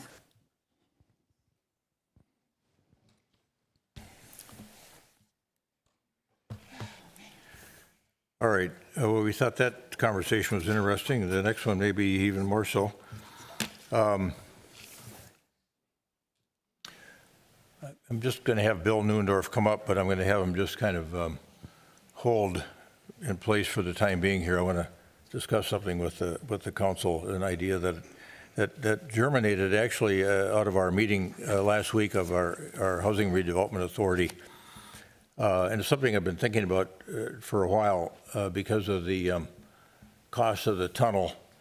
And, when we first started this process a couple of years ago, I think it was Bill Neuendorf, our Economic Development Director, who's done a great job in Edina. He came to us and said, well, there's two pieces of property they're going to redevelop across from each other on France Avenue, and that's like a once in a couple decade possibility of getting people safely across France Avenue under the road, because we talked about going over the road at one point in time. We had a grant from the Met Council. We talked about this at the HRA, and we went back to the Met Council and we said, can we take that money and use it to improve some grade crossings on 66th, 70th, and 76th, instead of using what was, I think, $1 million or $2 million to build a bridge over France Avenue down in that same general area where we're talking about doing the tunnel, because we decided that people weren't going to walk 4 blocks to go across a bridge and then come back 3 blocks. And it just didn't seem like it made any sense. So we made some improvements on those 3 intersections that are still difficult to get across. And that led us to this conversation of, well, if we can't go over, and maybe we can go under, and we talked about at grade crossings, but at that point in time, the county, and you've pointed this out, I think repeatedly and accurately so, that the county a couple of years ago was saying, well, we're not going to change the timing of the lights. This is my recollection now, and we're interested in throughput. We're interested in getting cars from, I'll say, Crosstown to 494 as fast as we can get them down there on 3 lanes of traffic and turn lanes. And so as we made this initial sort of inquiry about feasibility and spent some money looking at it, it seemed really intriguing to many of us, I think most of us on the council, and then we started seeing what the cost could potentially be, and people started thinking about return on investment. And then I would back up a moment and say that not only did the county make few options available to us, but we also thought that there may be a good chance of federal funding that would come our way. And of course, we know that's all evaporated. So the landscape has shifted, and now we've got people at the county. I told people at the HRA that I was going to talk between our meeting at the HRA and the council meeting about whether or not we could come to the county with an alternative idea of potentially eliminating those 2 inside lanes next to the median in each direction, so you'd have 2 lanes plus a turn lane in each direction on France Avenue. You'd widen out that median to, what would it be, 25 feet? Yep, it'd be 25 feet wide. And now people can safely get across. You landscape the heck out of it, and you've got a boulevard that lives up to the name France Avenue. It could be gorgeous. It could be gorgeous. And you've slowed people down, which isn't a bad thing. You know what I mean? So some people might be upset about that. I remember when we redid 70th Street, Yep. people were mad that we had slowed them down on 70th Street because they wanted to get to the shopping center, you know, and they didn't care really about the fact that they were going through a neighborhood. But when we narrowed up 70th and slowed people down, that gave people the confidence to reinvest in their houses. And they fixed all those houses up on 70th, and they look really good. And that's somewhat comparable to the situation, but it's an interesting part of slowing people down, the effect it has on behavior. So I had a conversation with our county commissioner, who had a conversation with the people in the engineering department. They said, just like we told you with your under the road idea, come with your ideas for moving people safely across the street at grade. If you want to shrink up the road, tell us what you'd like to do, show us what you'd like to do, and we'll look at it, and we'll talk to you about it. And so what I'm thinking now is, you know, after our HRA meeting, I happened to stop at Patisserie Margot on the way down to the office to get something to eat, and I ran into Mark Bernardson, who was the old city manager in Bloomington. He was sitting in there having a cup of coffee. He likes to sit in there and work. He lives over in Edina now. And he said, what was going on at the HRA this morning? And so I told him, and he said, well, I'll tell you what our engineers used to say in Bloomington. If you want to vary from grade, if you want to go over, it's 4 times the cost. If you want to go under, it's 8 times the cost. And that's kind of what we've seen here, is that the cost is pretty significant to move what you're estimating at 300 people a day through a $20 million passageway, which looks gorgeous. So my notion is, because of what we've gotten for feedback from the county, directly from our county commissioner and indirectly from the engineering staff there, is that we ought to hit the pause button here. And what we ought to do is follow up on this alternative idea that now is surfaced that wasn't available to us 2 years ago.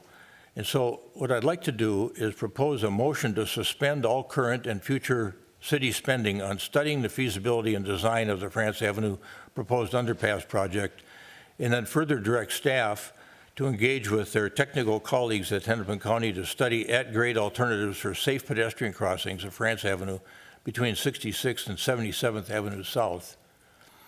And alternatively, I get to thinking about what we did on Interlochen Boulevard. That used to be a county road. We took it back from the county, if that's the correct sort of expression. Yep, it was a turn back. And I don't know if it makes any sense for us to own France Avenue from across town to 494 or not, but yeah, you're shaking your head. No. The cost might be such that we don't want to mess with it. They wanted us to take Vernon, and then we couldn't even justify that cost. Remember those state aid numbers I just showed you? Forget that alternative idea. Forget that alternative idea. But I would, you know, and I'm more than happy to have Bill make another presentation. My colleagues are going to decide how they feel about this, because we don't talk about these things amongst ourselves. We can't.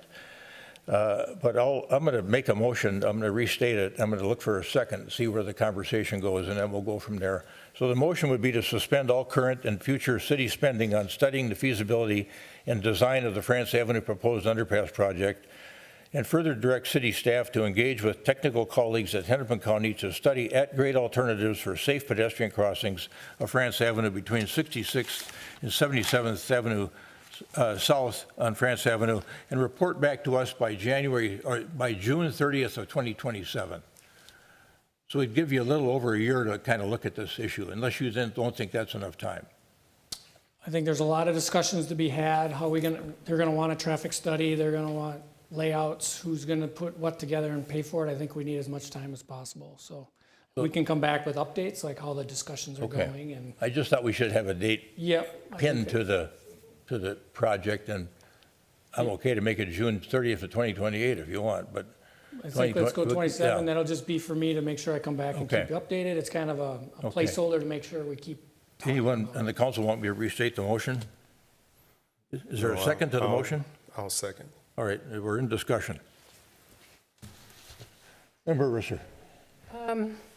I think it's a good idea to suspend investment on this particular project. I did request some images be available that I'd like to talk about, and just if you could indulge me on this, because come June 30th, 2027, I'm not going to be here. So I do have concerns. And at that HRA meeting, I did reference this Hennepin County Towards Zero Death Action Plan, which was created in September 2025.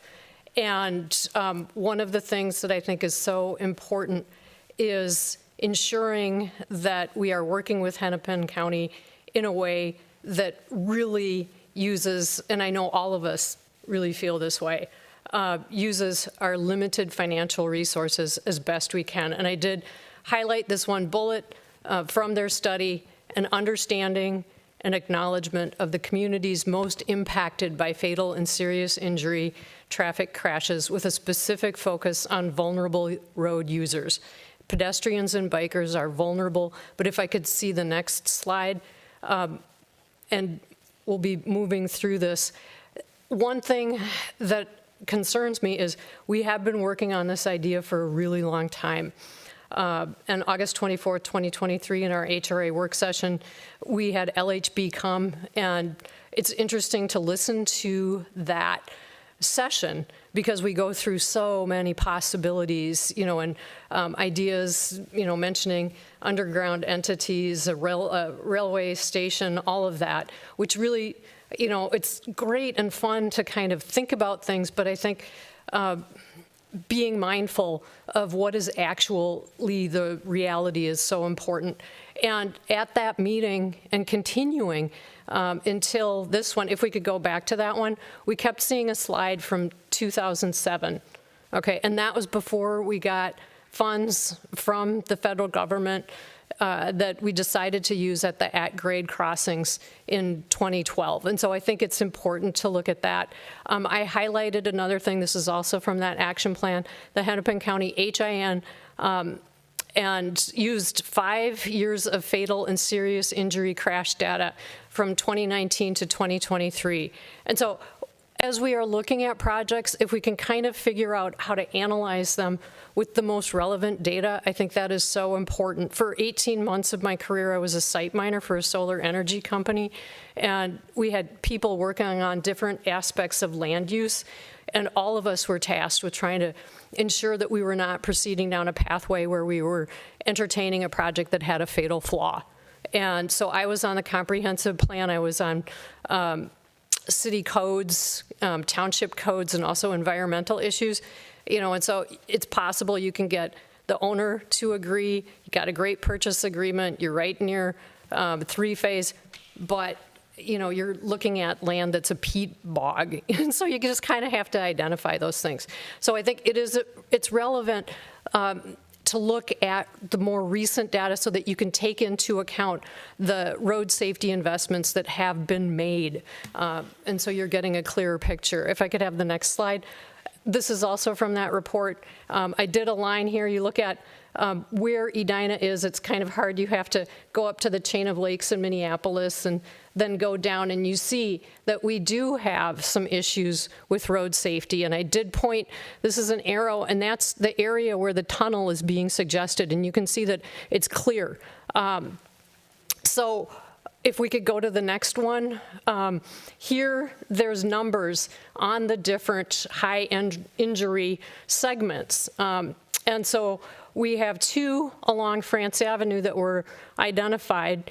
32 is going from 70th Street north, and then you have 37 from Park Lawn south. And so that tunnel is not in the area where there is high injury that has been documented recently, and I think that's important to keep in mind. Suspending is a good idea, but if we come back to this, I do want people to be aware of this. And then if we could go to the next slide. This, I think, is a really interesting one. It's about social vulnerability and thinking about who is really needing to use sidewalks, bikers. Poverty is something to take into account, race, ethnicity, vehicles, no vehicles in the household. And so looking at all of these red lines in Hennepin County, and if our funding source is TIF, that's pulling from Hennepin County too. So where is the best place to put those limited resources? I think I have one more slide. In the process of going through and thinking about things, you know, we got to pull together all this information, but it's important to be accurate. The quality of life survey was included in tonight's packet, and I did mention this at the HRA meeting, and I want to, again, thank Communication Director Benarott for reading the actual question. And the actual question that was in the quality of life survey was very general, and it talked about connecting neighborhoods west of France to Centennial Lakes and the Edina Promenade. There were several different ways that were mentioned, you know, crosswalk, tunnel, bridge, at-grade crossing, and underpass. And so this wasn't about this specific location, but the way some of the data has been summarized from that quality of life survey. I've heard concerns from residents because in this particular case, it was used to say that this specific location between two buildings is something that 70% strongly support. There was also the use of this to say that 70% supported a tunnel, and there was pushback. The Edina Civic Observer did a posting on that. I don't know if anyone follows that, but there was that as well. So if we do come back to this, I think we need to be working with the county and asking them, you know, what they think our best use of dollars are. It's you know, fun and interesting to think about, you know, sort of what could be the ultimate, but at the end of the day, it's got to be something that will really serve the public in the most meaningful way. And safety is so important. Bringing down those numbers, and I've worked with people from the county with the Towards Zero Death program. My nephew was killed through traffic violence. I work with one particular person every year at the state capitol when we do World Day of Remembrance. And so making sure those dollars are spent in the best possible way so we get the most safety is so important. I know people have been sending, I did also see what we could do with crosswalks. And there's just so much, it sounds very routine, and we don't have time to go into that, but I did want to make a plug for that. But since I'm not going to be here in 2027, not running for office again, I do appreciate having this opportunity to, on the record, say what some of my concerns are. Thank you. Yeah, thanks, Member Risser. Member Jackson. Yes, thank you, Mr. Mayor. I had two different conversations that are relevant to this, and they said in different areas, one was at 50th and Wooddale, and the other one was at Point of France, I'm strongly against this idea, I want one near me. And I said, are you saying this in all seriousness? I said, yes, in all seriousness, where I have to cross is very dangerous. So thank you for the creativity in looking at this.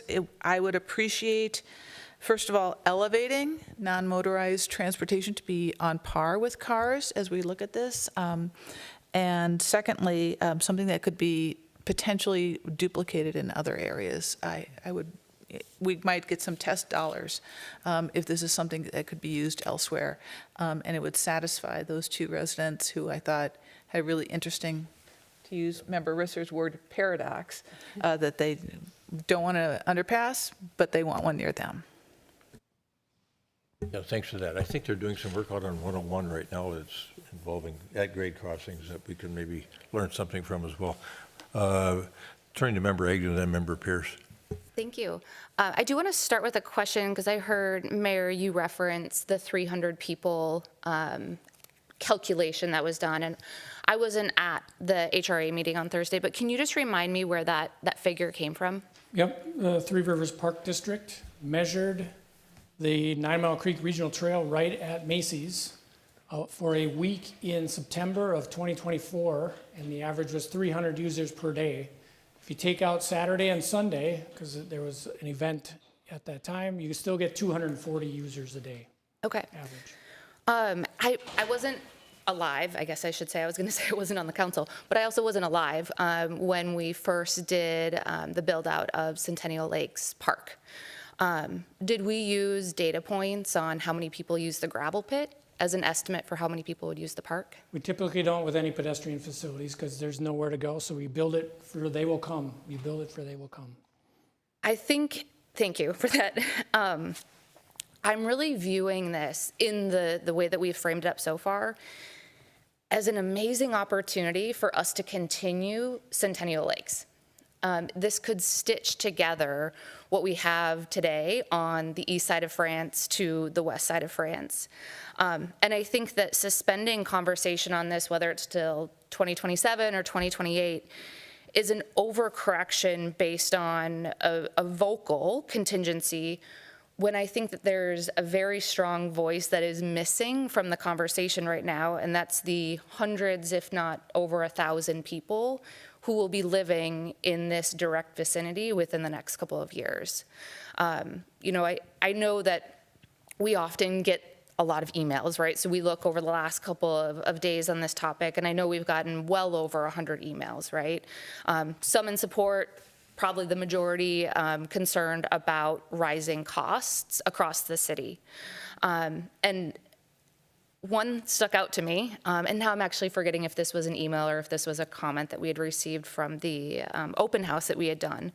But there was an owner from Cedars who was a voice that night for the 1,000 people who live in Cedars properties.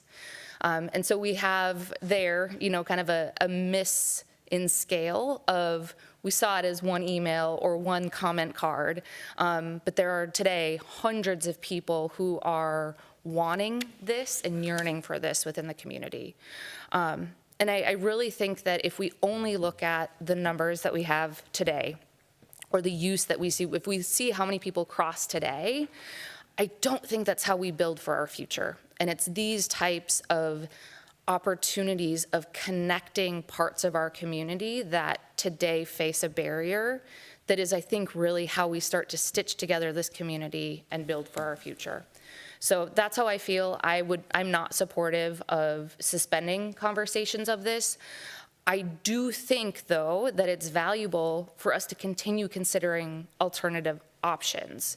So maybe an alternative that I would propose is, rather than tabling this so far into the future that it kind of prevents us from capitalizing on the opportunity provided by the fact that both sides are under construction right now, we push this out for whether it be 2 months or 4 months or something that still could leave this option open during the construction periods of those projects.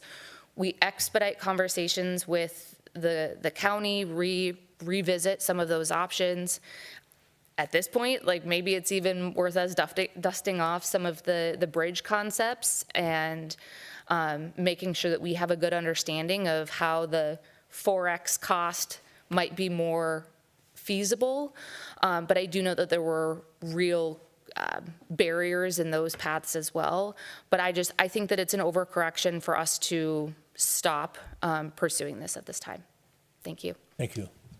Councilmember Pierce. Thanks, Mr. Mayor. So I've got a few comments. When I view this, I think the question for me is framed in really understanding what the problem is. And so we kind of talked about it a little bit as we were giving our comments. But I would say the problem that we're trying to solve is, I think the quality of life survey got it right. 70-ish% of people want to feel safe crossing France Avenue. And I think that is not in question. That's what the open house feedback showed. Open house feedback showed that there was a group that was in the middle, right? Not opposing, not supportive of the tunnel, but wanted to be able to walk safely across France Avenue. So to me, that's what the problem is. And so if that's the problem we're trying to solve, when I look at a $20 million price tag, I can't come up with an ROI for that as the solution to that problem. But the problem does exist. And so from a process perspective, I want to give a shout out to, I wanted to say commissioner, to Councilmember Jackson. And I'll probably get this wrong, but I think 2 or 3 months ago, we talked about this. We had an opportunity to vote to kill the project months ago. And Member Jackson said, voting to kill it at that point means we wouldn't have feedback from the community. And she wanted to make sure we had an opportunity to have that. And so because we did that, we had the open house, we have received hundreds of emails from people. We've had a chance to look at some data. Maybe that data is not comprehensive enough, but we have had a chance to look at some data. And so I'm grateful that we've had that opportunity because it did 2 things for me. One, it clarified to me what the problem was, which is what I stated earlier. And 2, it did leave me with this sense that we could solve this problem, but we needed to be creative in doing it.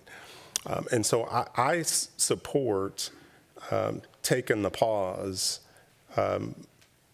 But what I would say, I go so far as to say, at the end of that pause, we can't come back with, the tunnel again. I agree with parts of what Member Agnew articulated, but what we come back with, I think, should be functional, safe. It should solve the problem at hand.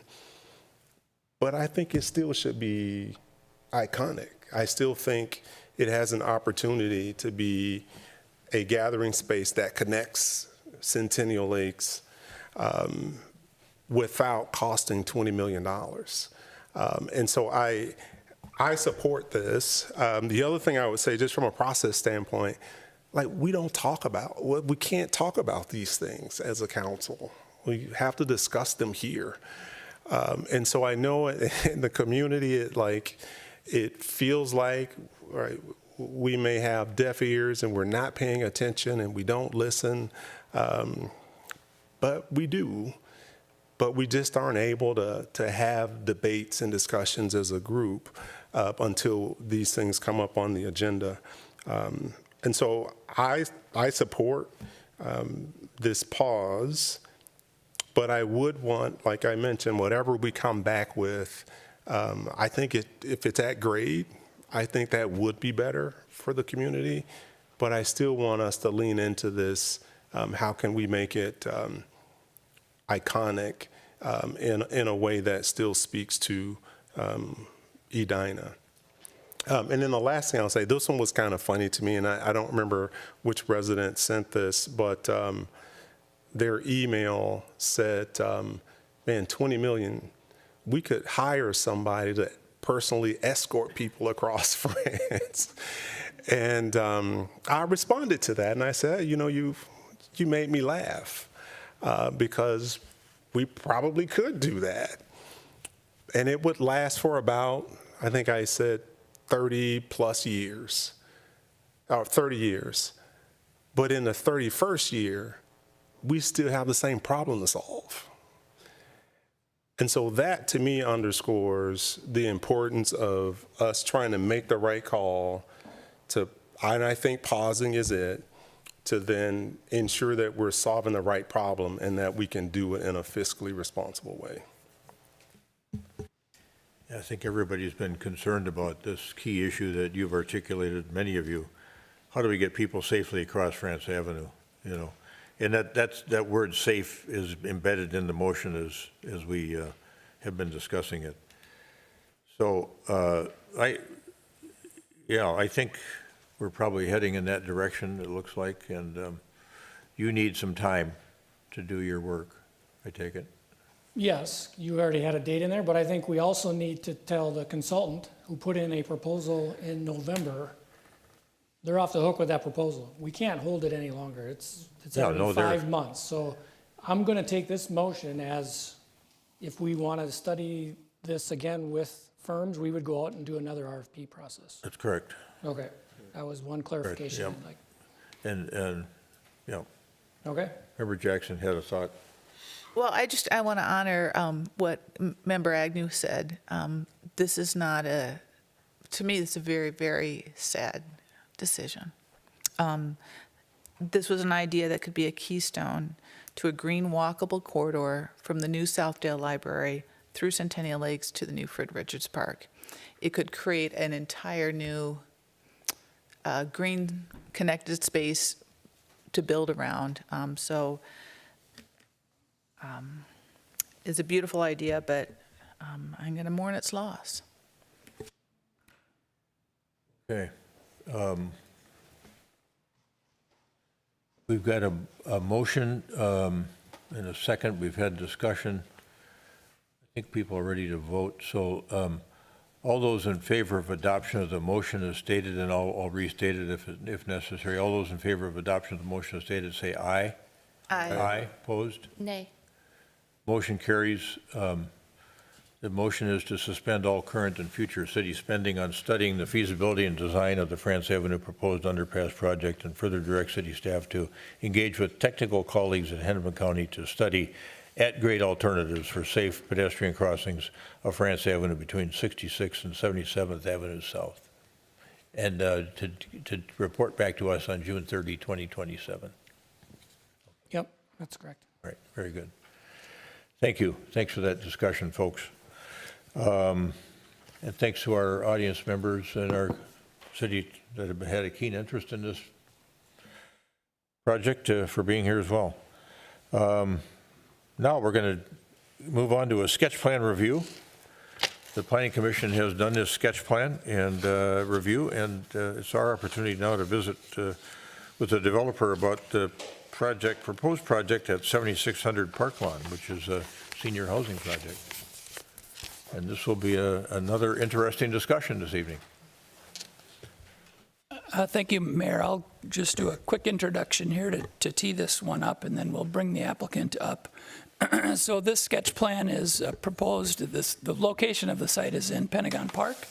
The proposal is to tear down an existing office building and build 2 senior housing apartments, upscale apartments. Each unit or each building would have about 125 to 150 units. The proposal here is to utilize the existing zoning district, which is mixed development districts. So there's basically 2 issues for the council to discuss when you get into your discussion. That's height and density. The current zoning would only allow about 125 units on the site. The comprehensive plan would allow much more than that. So there will be some substantial variances there. Also, in regard to height, 4 stories is the limit on this site. And the proposal here, that they'll show 2 options. One is a 7-story option. The other is has a 12-story component. So a formal application would be a site plan review with those sizable variances. So with that, I will introduce Josh Branstead of Greco, and I believe Mike Critch will also assist in the presentation as well.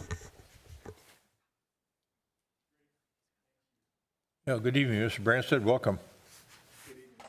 And Mr. Critch as well. Welcome.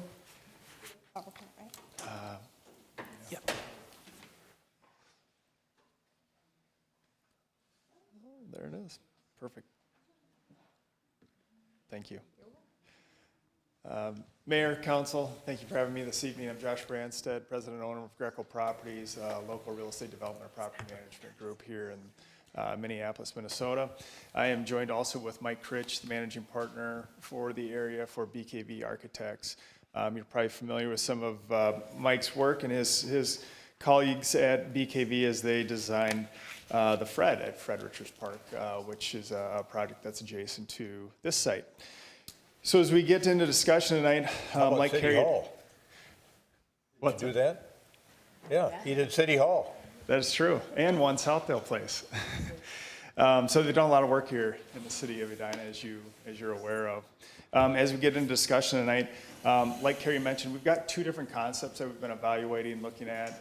We're at step 2 of our sketch plan review this evening. We had a really, just a fantastic constructive conversation last week with a lot of great feedback that I will summarize here at the end of this evening's discussion from the Planning Commission last week. But it was just a really thoughtful and very constructive conversation. So between the two concepts, we have a range of 250 to 300 units. What we are looking at today actually has 135 units planned in each building, so 270 units currently. The reason we give that range is really due to variance in unit sizes, et cetera. So as the units get bigger, we have less units. As the units get smaller, we have more units. So with that, a little bit of a perspective map. The red boxes on this map here deem the location of the site of 7600 Park Lawn, directly adjacent to Fred Richards Park, which is going through the re-envisioning currently. Along and adjacent to us in the orange boxes here are the residential uses, and then in the purple boxes you see these are more commercial uses, with Pentagon Park being directly south of us. If you went to the site today, this is what you would see for existing conditions. The site is about 90% impervious surface with a 4-story office building in the middle. Primarily occupied by Scale Bank, there are also 3 other occupants within the building. Hillcrest Development currently owns the site, and they would be working through a relocation plan either within Pentagon Park or other locations they have here in the Edina market with these tenants. Today, from a at grade perspective, this is what the building looks like if you were there today. I'm gonna get my slides caught up here. So as we started the process of reviewing the site, really our primary priorities were area alignment related to the Greater Southdale District Plan, primarily unique experiences, pattern and connectivity, scale and form, placemaking. And then I think one of the big pieces is the connectedness and the accessibility to the park and the surrounding areas.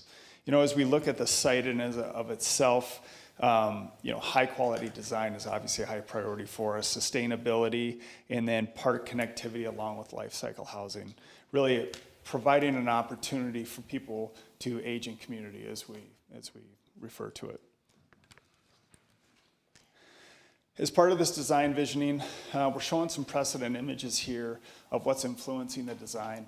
I'll draw your attention to the image in the top left corner. That is actually a building that's under construction today in Minnetonka that we're developing called the Ensley. It's a 55 plus 121 unit active adult apartment building that will be opening here next Friday. So, you know, post this meeting tonight, we would, you know, absolutely welcome the opportunity to tour anybody through that project too, just so you get a sense of what the finished quality and product type that would be delivered here at 7600 Park Lawn. The middle image in the upper level 2 is a project that we just got finished entitling in Woodbury at the old Hartford Insurance Campus. So that project will break ground this October. BKV is the architect on that project as well. But I think what we're just trying to show, you know, and simulate with some of these images is how we've had the ability to scale some of these projects with step backs, overhanging eyebrows, and then the remaining imagery in here is it's just really high quality architecture that we see as being complements to this area as well. So as we discussed, the project is phased from west to east. So directly west of the site is Fred Richards Park. And one thing I would just say is that the orientation of these buildings is very flexible at this point, right? We are really studying the site, what makes sense. We got a lot of really good feedback related to orientation, how the building could step and connect to the park. One of the really, I think, interesting pieces that was brought up is, hey, what if we could take this surface parking for the guests and the vendors? Could we get it within the buildings and create a more prominent boardwalk for the public to come in through Park Lawn, or if they're coming through the south, to come back and connect to the park? So that's something that we're investigating further, but I think it was really, really well thought out feedback. Our next slide is a massing diagram, just to give ourselves some perspectives of what the project would look like. So the project, this is the 2-building, 7-story concept, so concept 1. At the end of the day, we think this is the one that wins on the aspect of feasibility, fitting within the scale of what is there or has been recently developed around Fred Richards Park. And I think it's a concept that we got the most favorable feedback from the Planning Commission last week as well. This is the main level of the buildings. This will be the same for the concept we're looking here in concept 1 and concept 2. Just a couple pieces I think that are really interesting that we talked a lot about last week at Planning Commission. The little black boxes or gray hash boxes here you see around the perimeter. These are all walk-up units that actually surround our parking that we will have on the first level of the building. But they're really meant to have kind of a front yard concept to them. So eyes on the street, the paths, and then the ability for people to come in and out as if it was like a walk-up townhome. Here's just more of a level plan. So you get while being a 7-story building, it's really 6.5 stories above grade due to the soil conditions and the water table. We're assuming our site will be very similar to what they saw and incurred at the Finch and the Fred. So we don't have the ability necessarily to go 2 levels underground like some sites do. And then we took it upon ourselves also to do a sun study or a shadow study at this point in time. And what you'll see is really that December to March timeframe are the times of the year, which is really no surprise to anybody here, that you see the largest shadows casted. We are able to mitigate it as much as possible to our neighbors to the north, but kind of that late afternoon time, you do get some overcast on them. Then in our second concept that we had concepted, this actually, the pink box that you see here, is a 12-story tower. We'd been analyzing this as part of a for-sale project. We went down about a 2-month time frame where we were really investigating, hey, could this be a for-sale site in Edina? I think we got a lot of market feedback during that time frame, and it just, with other things that are occurring in and around Edina, this is probably not an A+ site for sale product. The price point is going to have to be very substantial to support today's construction cost. And then we evaluated it also as a rental product. Again, the rents in the 12-story building will have to be substantial to support that type of construction cost. So we do see this as being a really unique opportunity at this location, and don't totally want to turn ourselves away from it. But we do know that it has a much larger uphill climb on the feasibility side of things. But what you will see that you get from a structure like this is you get a lot more open space. However, this is on the second floor, so it's an elevated open area. It's not necessarily on the ground level. Again, another massing study, just so you get kind of some perspective of how it fits in with the surroundings. First level, really no different than the first concept. And again, our cut sheets from the side. We did a shadow study on this too. You can see the shadows do cast further. And again, it's this kind of late afternoon time frame that we see the most during this December to March time frame. So with that, this evening, so what we have are the 2 different concepts here. Really the priorities are an aging in community, 55+ age restricted redevelopment in 2 different phases. So phase 1 would beginning time 0, call it. Takes approximately 20 months to build that first phase. Lease that up would be about another 8 to 12 months, and then we'd anticipate proceeding with phase 2. We've done a number of phased deliveries throughout the Twin Cities over the last 8 years, and when we have larger scale redevelopments like this, it's worked very well. I think too, in the end, this is well over $100 million worth of development on a site that currently sits at about a $6 million assessed value at the site. So pretty significant economic impact to the area. From Planning Commission last week, just some of the highlights. I won't go through all the details, as I'm sure you're very well aware of them, but I think the 7-story concept was the most favored concept, the 2 7-story buildings. We did have 2 members that were not necessarily totally concerned about the height from this 12-story. We've got quite a bit of feedback on potentially replacing that exterior parking within the building and creating that larger promenade. We will need to still have some exterior parking for vendors, pickup services, et cetera, like that, but we could reduce down to more of a parallel system and create kind of that more promenade boardwalk system. Thinking through our site, through our orientation, and then also just thinking about, we had a really good question from one of the commissioners of where's the front door of this building, and does it want to engage more with the park? So I think, what we took away from that and some of the early conversations we've been having is there needs to be a pretty extensive conversation with the Parks Department too, of what they're doing at the park, how we engage with that, and how we bring this to life together. So, and then I think the last piece was the stepping of the project to the park, and I think those all resonated very well with us. So this evening, I am here along with Mike to answer any and all your questions. Yeah, thanks, Mr. Brancer, for that helpful presentation, and then letting us know what the Planning Commission was thinking as well from your perspective. I'm going to turn to Councilmember Pierce. He's going to lead us off and give us his thoughts about your ideas. Thanks, Mr. Mayor. So thanks for the presentation.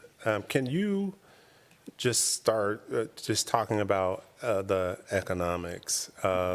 So this is rental. Correct. And so for seniors, so just talk about the financials, the cost per unit, what types of units? Yeah, so our rental range, we will have predominantly 2 and 3 bedroom apartments here. That's what we've learned at our Ensley project up the road that is in the highest demand. We will have some 1 bedrooms in the project as well, but 1 bedrooms will start right around the $2,000 mark, and then as you get into the biggest, nicest units with a variety of different upgrades, you can go up to the $6,000 or $7,000 mark. The majority of our 2 and 3 bedrooms will fall between the $3,000 to $5,000 range, I'd call it. Okay. Thanks for going through the 2 building heights, so 7 and 12. I want to say I'm not excited about the 12, but I am probably 6 of one, half dozen of the other. Like it may fit in the area, with the Fred there. That's not 12 stories, but it's a pretty big building. Like yes, that's a 7-story. It feels like a big building. Yeah. And so it may fit. But what I don't think I like about it is if that is for sale, you're going to have it on the side with the best views as well, which is what I would do too if I were to build that. But that doesn't feel great when I think about it from that perspective. But I think the 7-story footprint, I think I'd be okay with that. I like the fact that in this entire area, it's really shaping up to be a nice little area. You have a little bit of retail there. There's still some development spaces over there. I'm in that area a fair amount. And so I think it's a nice little area, especially with the park there. And so the one question would be, on your one slide, you had the walk-up units. What are your thoughts behind kind of activating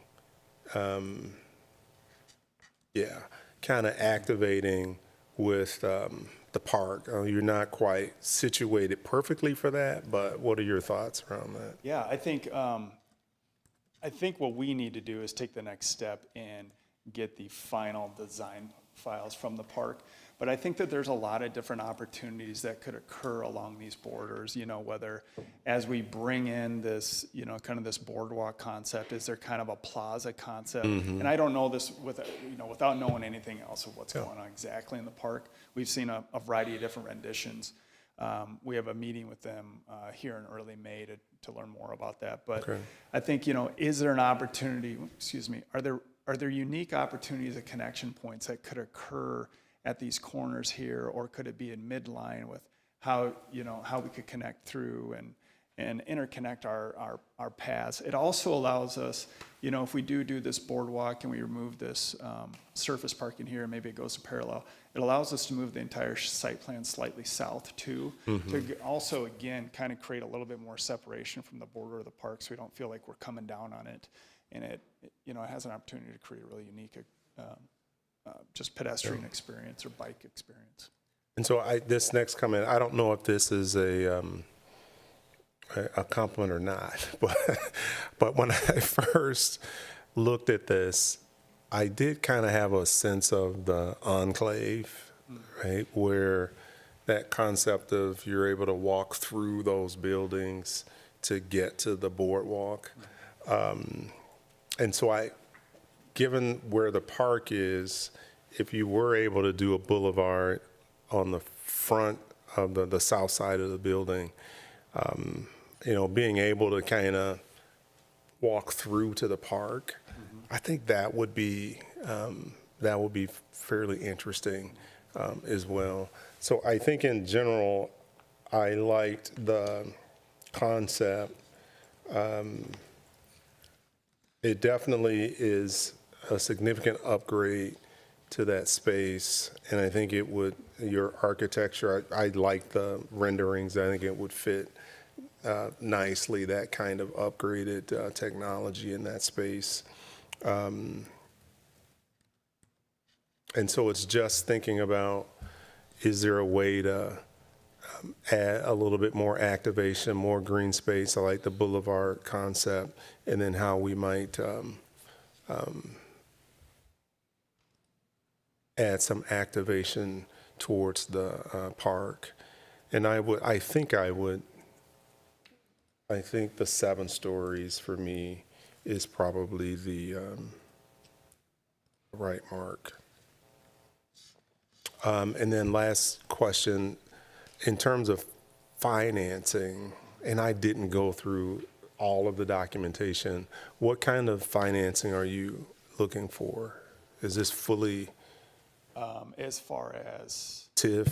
I think we would open that up as part of the conversation, especially with the ability to deliver affordable units here. Okay. We do know that that's it's a high demand. Our stuff in Minnetonka filled up immediately. So we do know that affordability is an opportunity here. I think too is we're learning more too of what this project can contribute to the park as well. So I think getting the whole cake baked so we understand the economics on it will probably help us lead us down that path. You're just looking for some direction, feel from us before you go to the next phase. Correct. Okay. All right. Thank you. Good. Councilmember Jackson. Yes, thank you, Mr. Mayor. So thank you for the presentation. I'll be honest, when I looked at this, I had a hard time navigating through the site. I like the idea of redeveloping this piece of property. I think senior housing is very much needed. When I look at site plan, though, it is a lot about the movement of people through the site. And the driveway looks like it goes in from the south, but again, where is the front door? I think that's the perfect question. Would this have a fence around the perimeter for people's front yards, or is it open to the sidewalk and everything? How contained does it feel? No, I think we would concept it to be open, and we'd use landscaping to kind of define the barriers. I'd say to be very similar like what you've probably seen at 1 Southdale. We have a similar project in Champlin that sits up on the riverfront where we did this kind of front yard concept. So they're an open yard. They're about, I suppose they're 75 feet to 100 yard long, and it walks to and they go out to the public sidewalk, and that ties into the MRT trail system. And so it really feels more residential neighborhood. Okay, than, terrific, yeah. That's helpful. I will say that 12 stories, I would not be in favor of that. I worry about the impact of shade on both the park and on the neighbors. You know, we're going to be planting things, and it's a green space.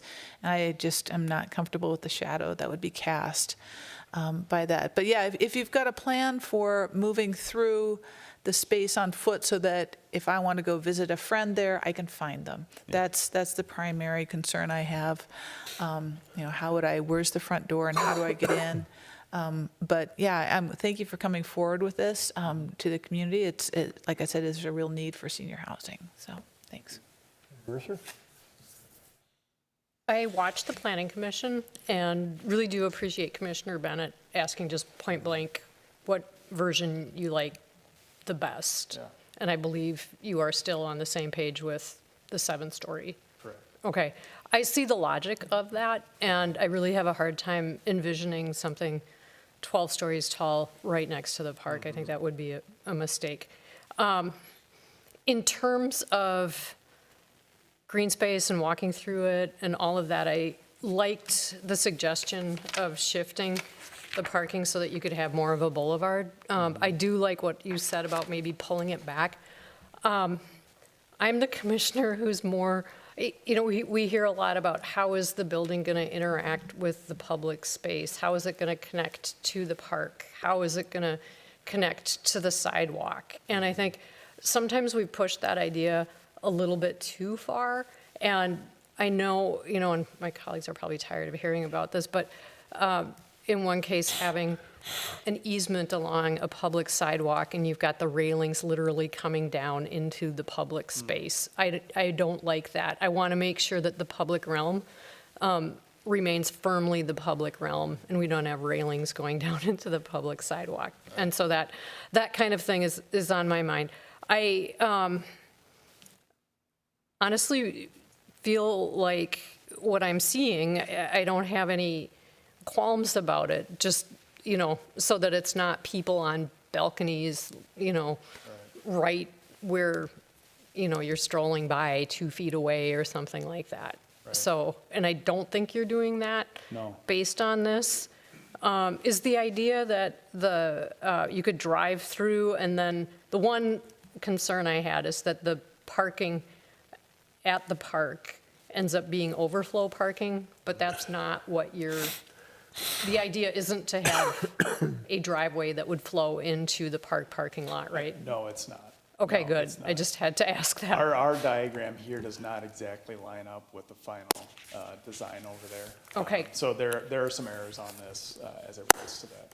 Because I would not like to see that. I think that would be a huge mistake. But you know, I think when we see an elevation, we'll know where the front door is. But I don't have any blocking concerns. Well, in terms of square footage, what is the smallest unit that you're putting in? The smallest unit will be between 900 to 1,000 square feet. Okay. Average unit will be about 15 to 1,600 square feet in this concept. Okay. And yeah, so I think it's a great idea. Thank you. Councilmember Agnew. Thank you. And I'm going to start off probably with questions for Director Teague, if I may. As I'm looking through what I believe is the document that was probably gone over with the Planning Commission specifically, we see that today the site is zoned for mixed development. And from, you know, a land use perspective, this whole general area is marked as office residential. Can you walk me through, though, Director Teague, like what is the overall vision for this site? And maybe even speak to some of the transformation that we've seen over the last handful of years. And I mean the whole kind of that corridor region. Yep. So the vision, I apologize for my voice. I don't know what I got going on, but I'll do the best I can. So the vision for this area comes more from the comprehensive plan. That's where the densities were established at the 20 to 75 units an acre.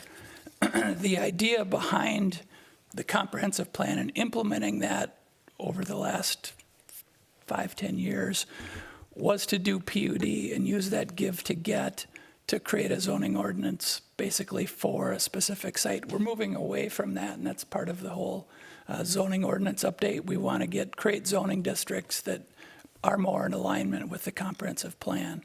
So I would say this project is in alignment with that vision for the Southdale area and the comprehensive plan. Thank you, because I think my reaction to this is, and I don't have an opinion at this point if it's good or bad, but what we're seeing is sites that had been more office and potentially, I don't even know, no, I wouldn't even say mixed use, but more office, are now becoming pretty much strictly residential.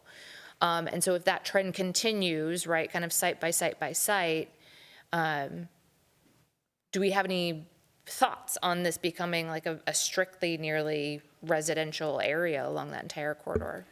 Yeah, that is a concern, though this whole area is guided office and residential use. And in the comprehensive plan, it talks about those uses being allowed as a primary use.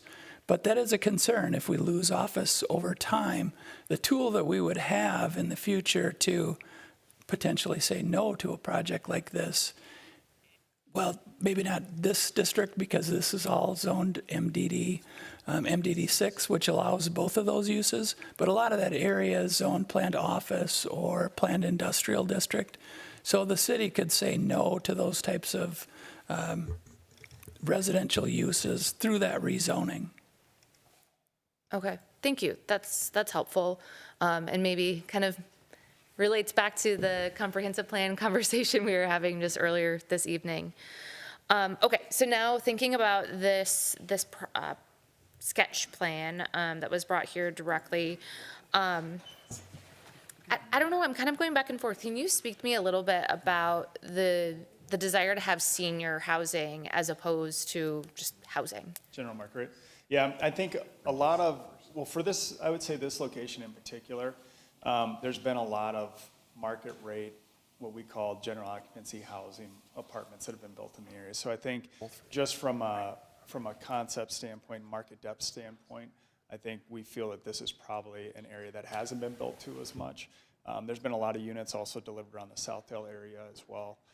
So where we see the market opportunity is really in this 55 plus product type.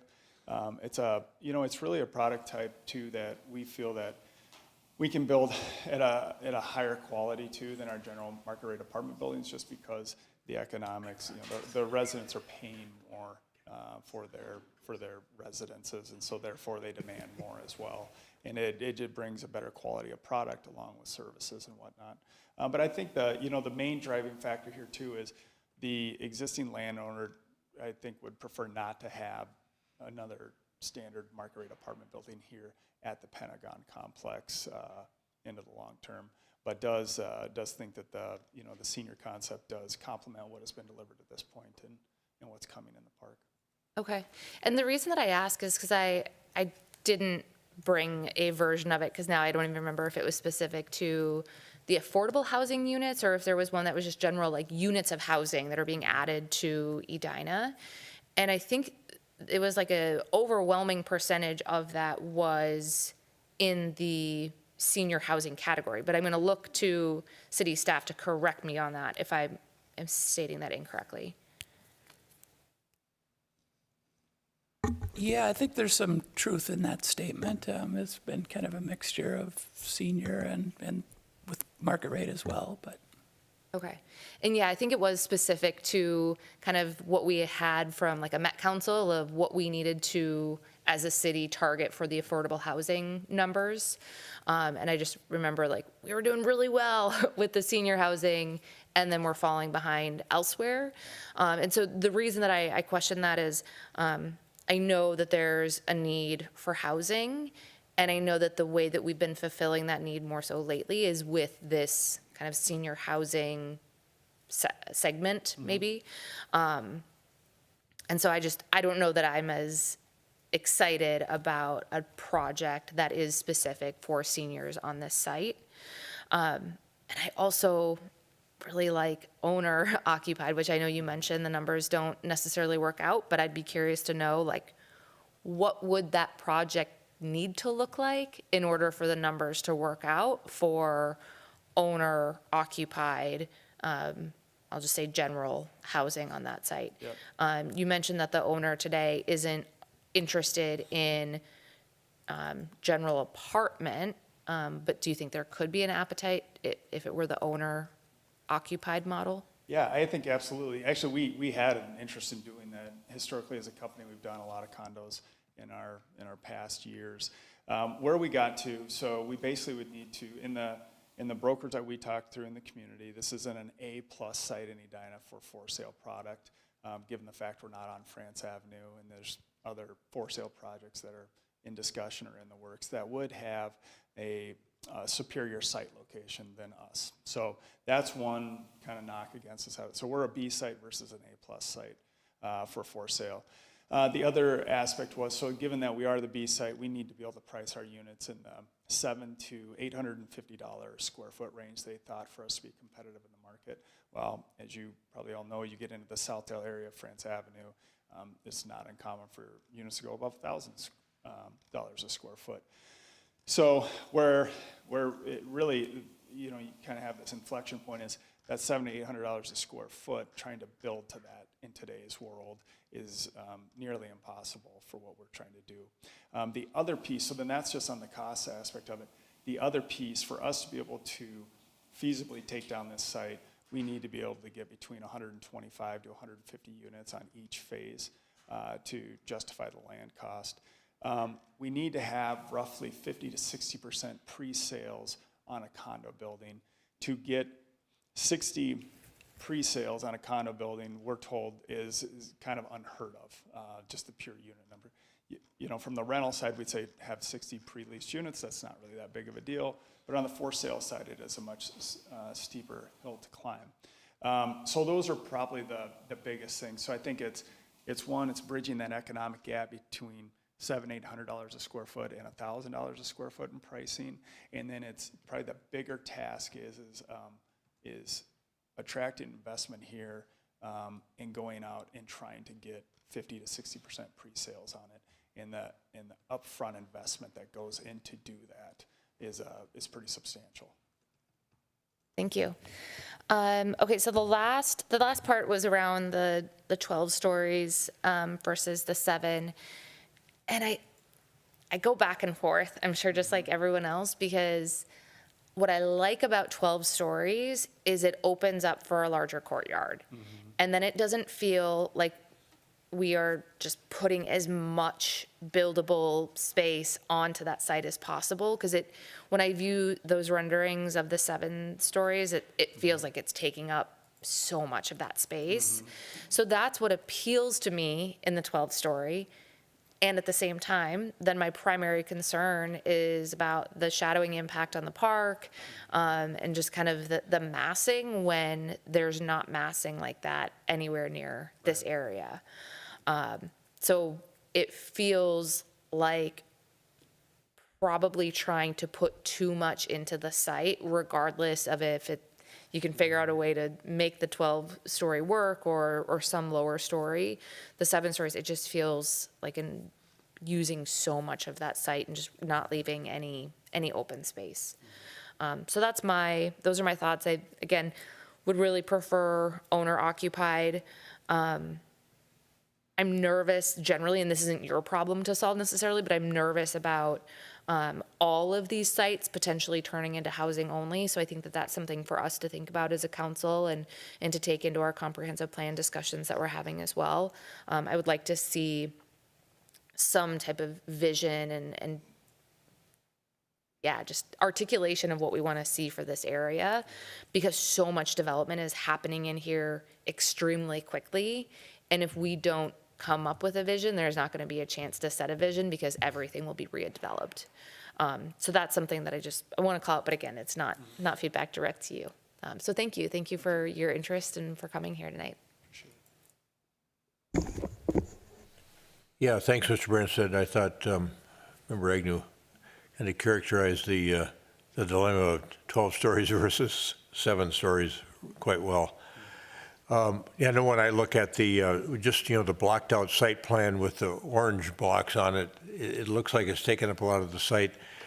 But when I scroll back to the drawing above it, and I see quite a bit of green space, a lot more green space than exists there right now. It's the one right before that, I think, or at least it is in our packet. No, you maybe don't even have it. Yeah, that one. Yeah.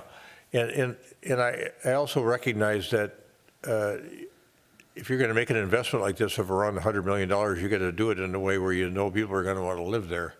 And you've got the park as your greatest amenity right there and location. So I've got a high level of optimism that when you come back and you get the plans further along and you got that ace architect there, to help you figure out how to create green space, how to make people feel comfortable that they're not in a too dense an environment, and then they've got great connectivity to the park. So I'm not so worried about that at this point in time. I think you will know what you have to do based on your experience and the site to be able to maximize your income potential, your rental potential. So that's something that isn't of concern to me. I also just on the positive side like how you've stacked the surface parking towards the street. You've stayed away from the park except in terms of connectivity. And I like we did at the Fred and the Finch, I'd like to make sure that we work with you to kind of make that transition kind of seamless, and you can't really figure out where the borderline is because it's just a nice sort of transition back and forth to the property into the park, and I think that's beneficial for everybody that's either coming or going to the park. And that's about all I've got for now. I'm kind of intrigued with that 12-story idea too, and ownership, but I understand completely what you're talking about. I know the Planning Commission liked the 5 to 7 stories, and it's more compatible with everything else that's around it, so I would probably tend to lean that direction too. And I think Member Risser has thought of something else she wanted to visit with you about. I want to thank Member Agnew for bringing up a couple issues that she may not have. Anyway, I ended up thinking about TIF financing. And I am concerned if this is TIF dependent, and just want to put out there that what that does delays when we will get benefit of the increment. And you're bringing in senior residents. That means basically we're giving you, for as long as the TIF district lasts, a coupon that says we will provide free fire, police, all these services within the city that other residents will pick those up. So it's going to be hard for me if this is a TIF-dependent project, and I just wanted to get that out there. Okay. Thank you. Even if it's for affordable housing only? If it's at the cost that we've done in the past, where we've done 4.86 million and we've gotten 15 units and 13 of those are single bedrooms, and some of them might be in the 500 and they're this close to market rate, yeah, I'm going to have a really hard time with that. Okay, good to know. Anybody else have anything else? See, it's not supplementally they wanted to visit with Mr. Branstad about or Mr. Critch. Okay, thanks for being here. Thank you. Thank you.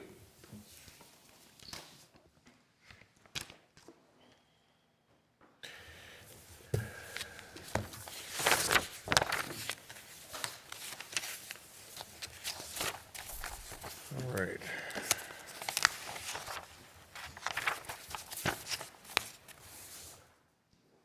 That's almost a wrap on the evening. I'm going to turn it over to Manager Neal. Thank you, Your Honor. Just a couple of things. One, Commissioner or Council Member Agnew and I have Southwest Cable Commission tomorrow. The Cable Commission meets twice a year, typically in April and October, and so tomorrow is our April meeting in Eden Prairie. Second, I testified this morning at the Senate Tax Committee on behalf of the city's local sales tax bill. And the goal of that testimony is to get additional spending authority from the state legislature to spend our own locally generated sales tax dollars. And I think it cannot be overstated how important this source of revenue could be to the city.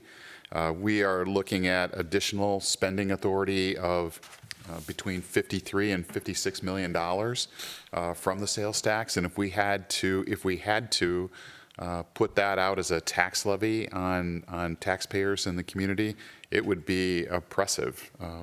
So being able to get that additional authority from the state, or even maybe additional on top of what we've already asked for, would be great, because we have somewhere between $70 to $80 million of capacity that we have left untouched in our sales tax generation. So just wanted to let you know that.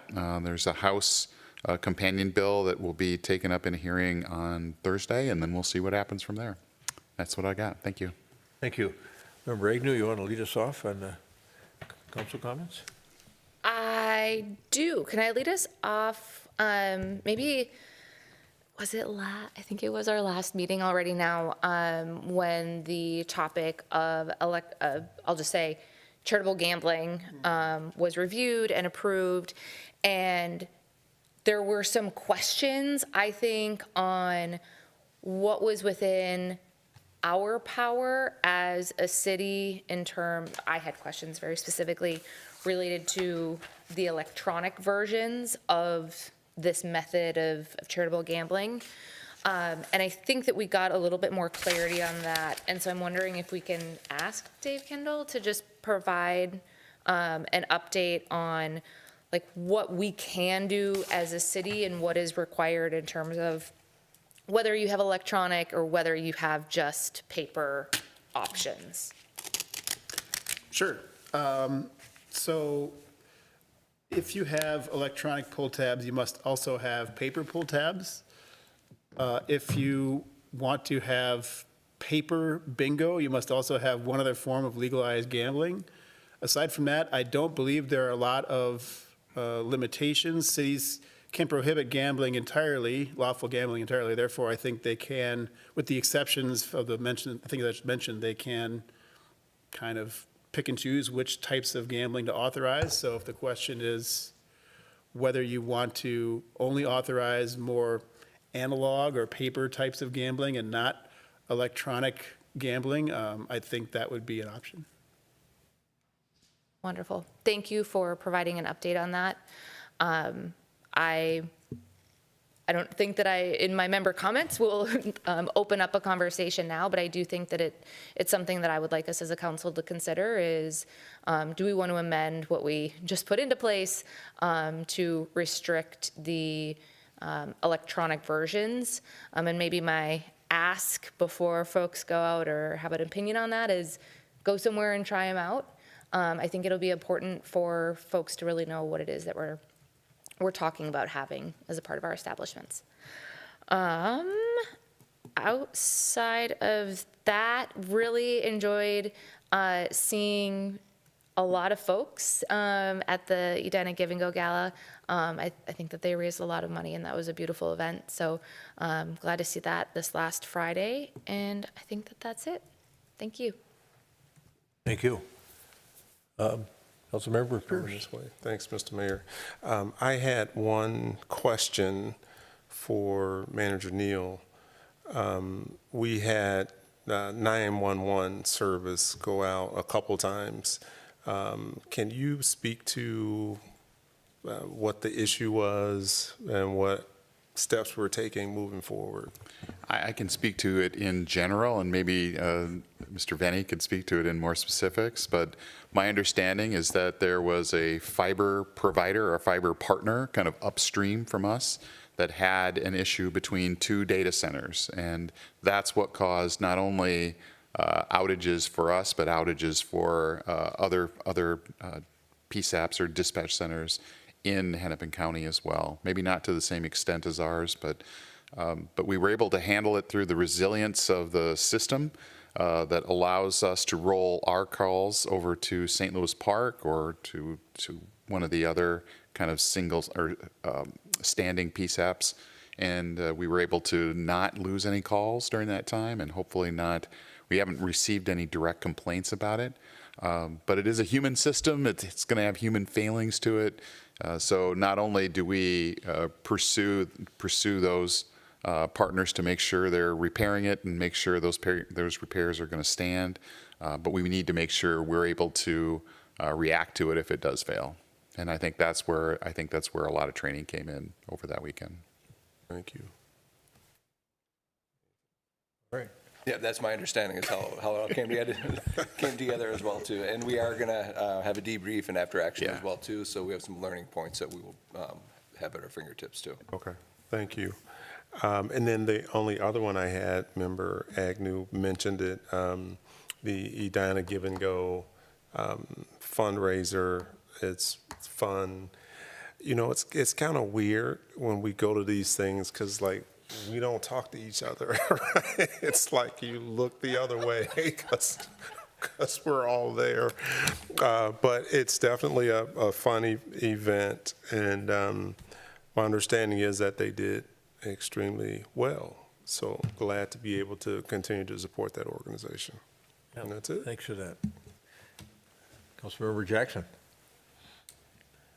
Member Risser and I got to go down to the Public Works and get state of the infrastructure, and it included the opportunity to go say hi to the guys down there, the people down there, and I really enjoyed that, and I hope that we can have another set of meetings down there because I really loved saying hi. So thanks. Member Risser. That was a really good experience, and they did reference some of the old piping that they dig up. And I think it would be absolutely wonderful to have a display of, you know, some of the various forms of piping beneath the streets of Edina. It could be very educational and inspiring. And, you know, why do we have to replace our streets and why is it important to do that? I think could be kind of fun for people to see. But I could be alone on that. There might not be that big an issue on old rusty pipes and the variations of those, but I'm fascinated by that. I would like to see that. However, what I was going to talk about was this Sunday, 26th, Earth Day, and we are having a celebration at Weber Park from 1 to 4, so encourage people to go over there and enjoy themselves and learn about all sorts of different types of sustainability. So do check that out, 1 to 4, Weber Park, this Sunday. Thank you. Good.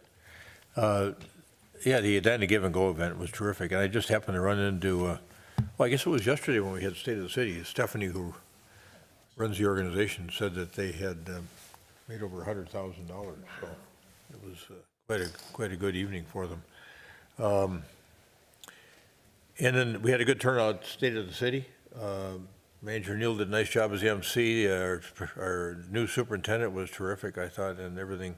We had a good report out to folks that were in the audience about what was going on in the city of Edina, and we left some things undiscussed because we had so much going on. But it was a good day.